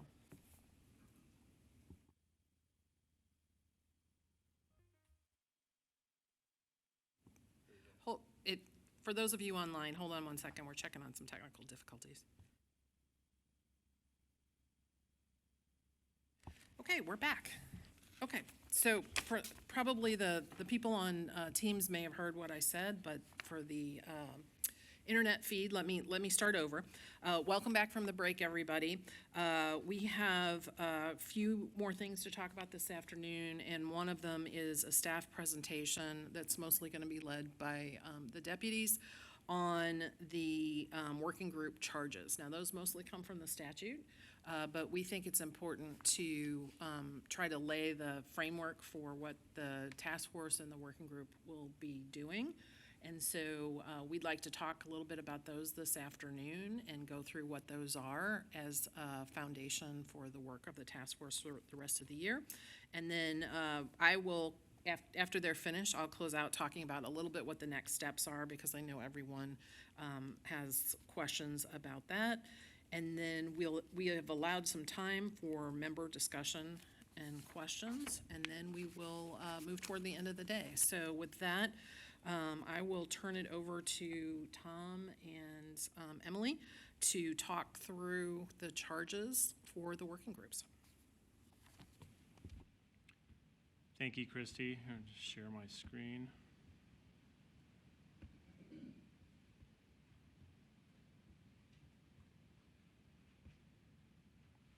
So yes, thank you, Christy. We are just going to go through the Precision Ag Connectivity Task Force Working Group charges of this meeting here, January 31st in 2024. So the sustainable agricultural production, along with the statutory requirements, Chairwoman Rosenworcel has announced that the work of the task force and its working group will include consideration of how connectivity can improve sustainability in agricultural production. Under the Act, Mapping and Analyzing Connectivity on Agricultural Land, Section 12511B3AI, identify and measure current gaps in the availability of broadband internet access service on agricultural land. Section 12511B3AV, recommend specific steps that the Commission should take to obtain reliable and standardized data measurements of the availability of broadband internet access service as may be necessary to target funding support from future programs of the Commission dedicated to the deployment of broadband internet access service to unserved agricultural land in need of broadband internet access service. 12511B3A6 recommends specific steps that the Commission should consider to ensure that the expertise of the Secretary and available farm data are reflected in future programs of the Commission dedicated to the infrastructure deployment of broadband internet access service and to direct available funding to unserved agricultural land where needed. And mapping and analyzing connectivity on agricultural lands. Not later than 1 year after the date on which the Commission establishes the task force, December 4th, 2019, and annually thereafter, the task force shall submit to the chairwoman of the Commission a report which shall be made public not later than 30 days after the date on which the chairwoman receives the report that details Section 12511B5A, the status of fixed and mobile broadband internet access service coverage of agricultural land, and 12511B5C, the steps being taken to accurately measure the availability of broadband internet access service on agricultural land and the limitations of current, as of the date of the report, measurement processes. Continuing mapping and analyzing connectivity on agricultural lands. To carry out this charge, the Data and Mapping Working Group shall evaluate Commission broadband development data, fixed and mobile, and department data to identify broadband coverage on agricultural lands. in conjunction with the Accelerating Broadband Deployment Working Group, specific steps the Commission should consider to ensure that the expertise of the Secretary and available agricultural land and precision ag technologies data are taken into account in policymaking. The suitability of the Commission's and Department's data to appropriately identify and measure current gaps in the availability of broadband internet access service on agricultural lands for precision agriculture purposes and any limitations of the data. Continuing to carry out this charge, the Data and Mapping Working Group shall evaluate specific steps the Commission and Department should take to improve and/or merge their data to better evaluate and facilitate broadband deployment for precision agriculture, including but not limited to specific steps that the Commission should take to obtain reliable and standardized data measurements of the availability of broadband internet access service in order to facilitate the targeting of support from future programs of the Commission dedicated to the deployment of broadband internet access service to agricultural lands in need of broadband internet access service. 12511B5B, under examining current and future connectivity demand for precision agriculture, not later than 1 year after the date on which the Commission establishes the task force, December 4th, 2019, and annually thereafter, the task force shall submit to the chairwoman of the Commission a report, which shall be made public not later than 30 days after the date on which the chairwoman receives the report that details the projected future connectivity needs of agricultural operations, farmers, and ranchers. To carry out this charge, the Connectivity Needs Demand Working Group shall evaluate current and future connectivity needs for precision agriculture in terms of coverage, speed, monthly usage, latency, and other factors, the technologies available to meet those needs, the advantages and limitations of those technologies, whether and how connectivity needs vary by agricultural product, geography, and other factors. To carry out this charge, the Connectivity Needs Demand Working Group shall evaluate how and why demand for precision agriculture needs may change over time due to, for example, population increases and shifts, environmental challenges, changes in diets, and increased demand for knowing where food is sourced. Also, whether the amount or type of connectivity available is or will shift the choices of agricultural producers, for instance, from growing one particular crop or crop type to another. Great. I'll pass to the Deputy Emily. Great, thanks, Tom. So this is the working group on encouraging adoption of precision agriculture and availability of high-quality jobs on connected farms. And as provided in the 2018 Farm Bill, they're charged with promoting effective policy and regulatory solutions that encourage the adoption of broadband on farms and ranches and promote precision agriculture. Next slide.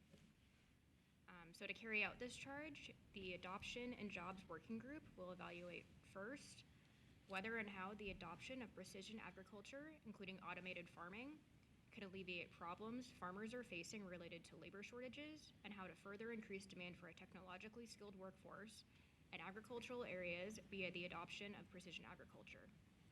Second, ways the government, including the Commission, the Department of Agriculture, and state and local governments can promote adoption of precision agriculture through policies, regulations, and outreach.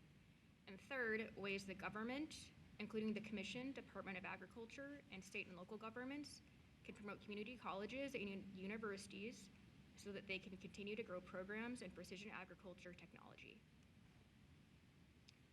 Next, the Adoption Jobs Group will also consider means for government to partner with industry and stakeholders to promote adoption of broadband on farms and ranches and promote precision agriculture and its uses to address labor shortages and make available high-quality jobs.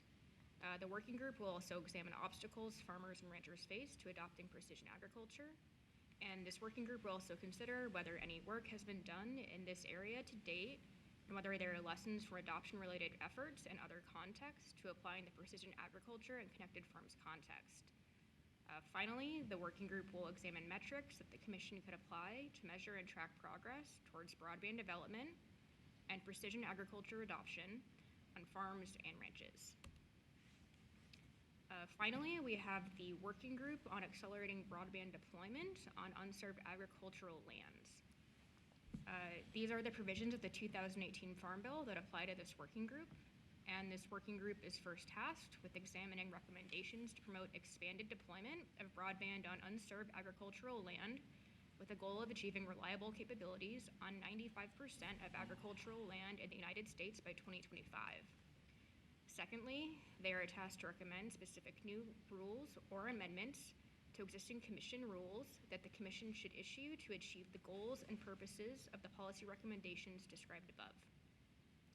And next, this working group is tasked with recommending specific steps that the commission should consider to ensure the expertise of the Secretary of Agriculture and available farm data are reflected in future commission programs that are dedicated to broadband infrastructure deployment and to direct available funding to unserved agricultural land where needed. And so, to carry out these charges, the deployment working group will evaluate policy recommendations for the Commission, the Department of Agriculture, and federal, state, and local governments intended to promote the acceleration of broadband internet access on unserved agricultural lands, how the Commission can reduce regulatory barriers to broadband infrastructure investment on agricultural lands, and how the Commission should allocate and license spectrum for the purpose of accelerating deployment to unserved agricultural lands, as well as in conjunction with the mapping and analyzing connectivity, the mapping working group, specific ways the Commission should consider to ensure the expertise of the Secretary of Agriculture and available farm data are taken into account in Commission policymaking affecting broadband deployment on agricultural lands. Okay, that's the end for you two, right? Yeah, okay. So next steps. Let's talk about next steps now that you've heard what all of the charges are for the working groups. I know we've had lots of questions. We've covered some of that today. I talked earlier about the process that the staff is still working through the appointment process for the working group members, and we'll be having a public notice. The individual members will be notified directly, just as like you were for the task force, and then we will have a public notice announcing the working groups, who the members are, the leadership, and the liaisons. We already talked about that this morning, but I think there could be a good question of what happens after that with the working groups.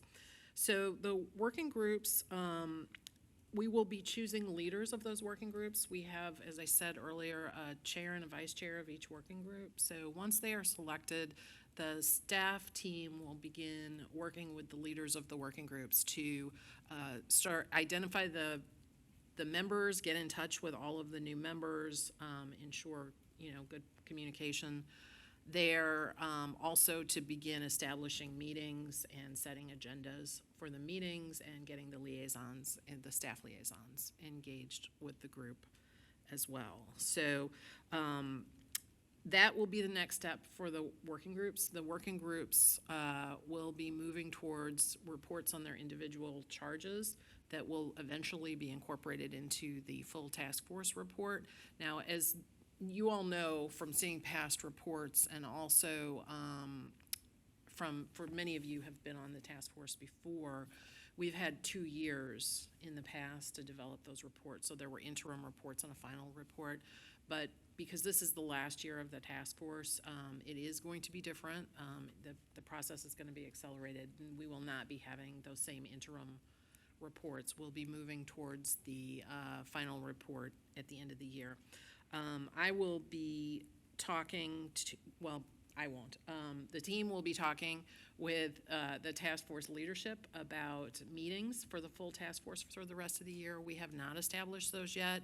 We are expecting to have at least 2 more task force meetings, and the leadership team and I have started talking about that and what that would look like, but we have not set final dates or anything yet. So that will be communicated to you, but that's what you can expect going forward.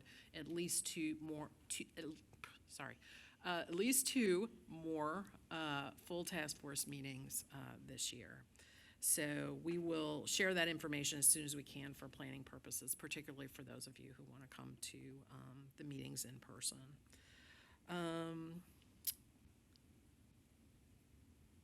So I mentioned the final report will be at the last meeting of the year. That will be somewhere towards the end of the year. We talked about this earlier, but just to reiterate, the target for having that work done is really 30 days in advance of the final meeting. We need the report, the draft report ready for the FCC staff to review, but also so that members have time to look at what they will be voting on at the final meeting and digest that and understand it so that they can engage in conversations about it and vote on it at the final meeting. So 30 days in advance of the final meeting is the target for the written draft. In the meantime, if you should reach out to the task force staff if you have any questions or you need any assistance. We will be doing our best to communicate with you on a regular basis and keep you up to date on the schedule and the status of things. But if you at any time have any questions, you should always feel free to reach out to us. We are here to support your efforts. And also frequently, as you heard earlier, sometimes ethics issues come up during the course of the year when people change jobs or just various scenarios come up. They join new boards, whatever it is. You can get in touch with us. Please let us know. Keep us up to date on all of that. And then we can facilitate any contacts you need with the ethics team in the Office of General Counsel to be sure that we help comply with all of those requirements. So please, we encourage you to reach out to us anytime you need to, and I think you all know how to do that at this point. So I think that is it for next steps. I think we are now going to turn to the next item on the agenda. Let me see how we're doing on time. We're pretty close. So we have, for the next item on the agenda, we have an opportunity for the members to talk. I think you've heard plenty from staff today, and as I said earlier, our meetings aren't usually this way. It's just for the kickoff meeting. We have things that we need to cover.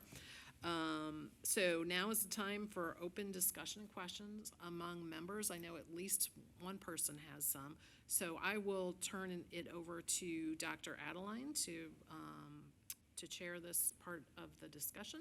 And I will be keeping an eye out for raised hands both in the room and online for anyone who has questions, comments, either for the staff about the presentations, whatever the members would like to discuss. Dr. Adeline? Thanks, Christy. I just want to quickly say I'm really excited about this year. Hopefully everybody else is excited as well. And take this opportunity, if you have questions related to our work going forward, please ask. So I'll open it up. Joy, I see you had your hand up. Joy, go ahead. Thank you very much. I really appreciate it, Dr. Adeline. I'm also very excited to be on this third and final term. I'm very committed to making sure that whatever we submit actually comes to fruition and that we get this done. I wanted to make mention that I found it extremely encouraging that the Department of Agriculture made clear that symmetrical is something that they've already been promoting and putting forward. And so I wanted to make a bid for that, just trying to get it right off the bat there. And then also, amazingly, the Farm Bill has not yet been approved by Congress along with everything else. And so I wanted to suggest that we be mindful of that time frame in terms of our reporting so that hopefully our recommendations can be included in the Farm Bill.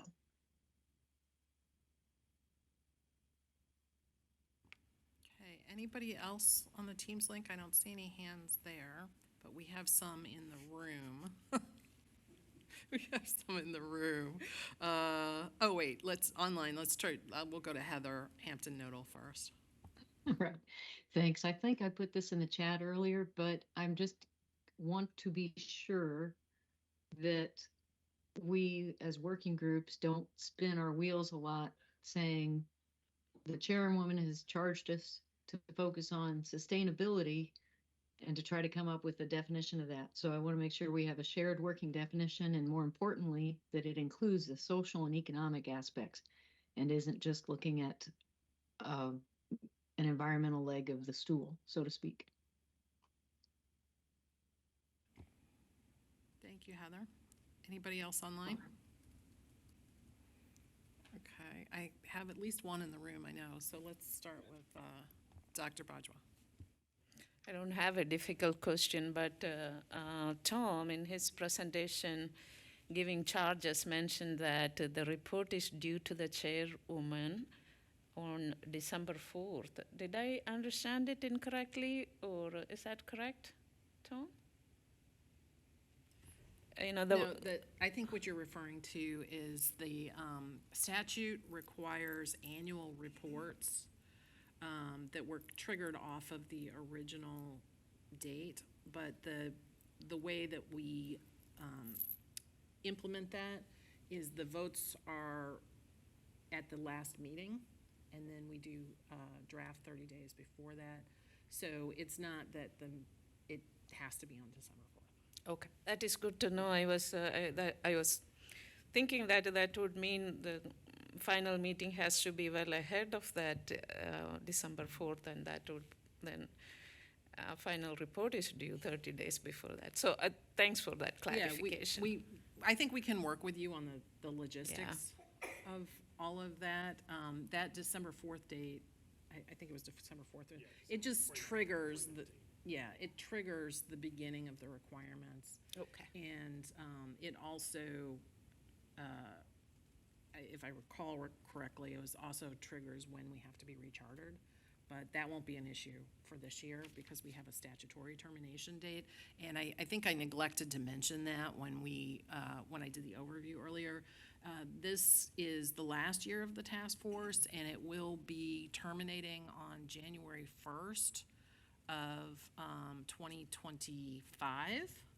And the reason for that, these are normally chartered for 2 years, but the reason for that is that that's what the statute actually provides for, that the task force will terminate on that date. So that's the reason for it. But the staff will work with you on the logistics of when and how we do it. So Thank you. Thank you. You guys have anything to add to that? No. Okay. So I know Joe Carey wanted to speak. Go ahead. Yeah, two things, and Heather beat me to it. I was looking for a definition of sustainability, and I agree with her that it should include social and economic as well. And then Heather asked our speaker, Scott Shearer from Ohio State, a question about that study on the economics of private networks, and I'm pretty sure, he's not here, but it looked very much like a study I saw from CoBank in May of 2022 by Jeff Johnson, and you can find that it's dated May 24th, 2022. You can find that if you search on the cobank.com website. It was a pretty good study. Thank you. I will try to find that. Thank you. Yeah, if you'll provide us the citation or the link, we can distribute that to members. No, I don't mean right this second. I mean after the meeting. If you can point us to that, that's something that we can distribute to the members. Christy, Scott already shared that, so we've got it to send to everybody. Oh, okay, great. Okay, any other questions? I'm not seeing any in the room, I don't think. I don't see any online. Anything else you'd like to add, anybody, for this year? No? Okay. Well, I think then we can move on to the next thing in the agenda. We just wanted to be sure that there was some opportunity for member discussion. But given that looks like we're finished with that part of it, we'll move on to the closing remarks. I just want to start with a few closing remarks from the staff, and then I'll turn it over to Dr. Adeline. First, I'd like to thank Chair Adeline and the vice chairs Bajwa and Krog for their willingness to accept the responsibility to lead this group in the last year. We want to thank all of the members of the task force and also the working groups that will be coming for your willingness to contribute your energy and expertise to another year of the task force. We want to thank our colleagues at USDA, as always, for their collaboration with us to support the work of our members, and particularly as we go into this last and best year. I have one staff announcement before we go. My staff announcement is that this is my last meeting of the task force as the designated federal officer. I'm pleased to announce that Emily Kaditz, our deputy DFO, will be stepping up to the DFO role effective immediately after this meeting. Now, I realize that in one of the earlier presentations about from our Office of General Counsel, she kept saying, call Christy with all of these things, but she hadn't heard this announcement yet. So all of those call Christy directions you got, that's really call Emily and Tom. So Tom will be staying on as Deputy DFO, so I'm leaving you all in good hands. It has been a true pleasure working with the members of this group, and I really appreciate the very positive working relationship that I've had with all of you throughout this process. And I'm looking forward to watching what comes out of this group this year for the best year yet. So thank you to you all, and I will be handing you over to the very capable hands of the deputies as Emily steps up to the DFO role going forward from here. So with that, that's really all that I have for today, and I can turn it back over to Chair Adeline. Thank you.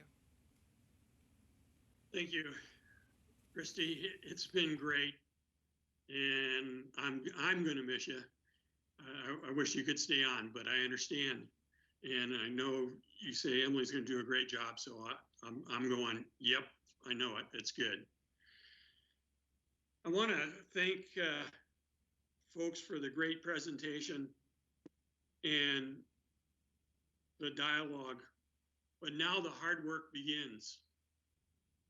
And we have to step up the pace. We're looking at a year to get this done.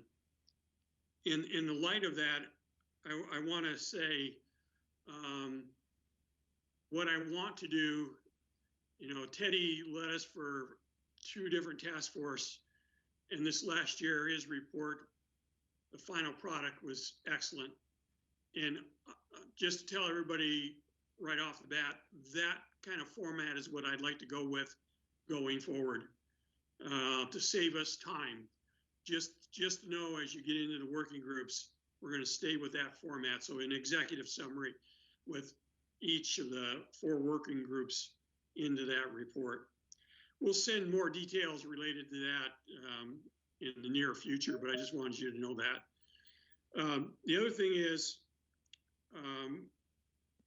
hopefully I intend, and that's why I asked the pointed question earlier, to create a central folder where the working groups, as they develop their draft document, not for their individual documents, but the draft, that can be put in a folder, and that the task force members can see what the working groups are thinking about, and then other working groups can also see what each one is thinking about in order to deal with sometimes the duplication or collaboration that could happen. So hopefully we can get that as we move forward. Then lastly, in my teaching career, I always like to have analogies so the students have a hook into what we're going to talk about for that year. And so I'm gonna leave you with a few. For us academics, my analogy is we've done all our dissertation research. Now we got to write that final document. For the agriculturalists out there, we've planted, we've fertilized, we've watered. It's time to harvest. For those folks that like athletic analogies, we're in the red zone. We got to make a touchdown here, folks. And lastly, for the technology folks, this is about the last mile. If we don't have that connectivity at the last mile, it's all for naught. So with those, I'd like to say thanks to everyone on the task force, and let's move forward and have a good year. Thank you.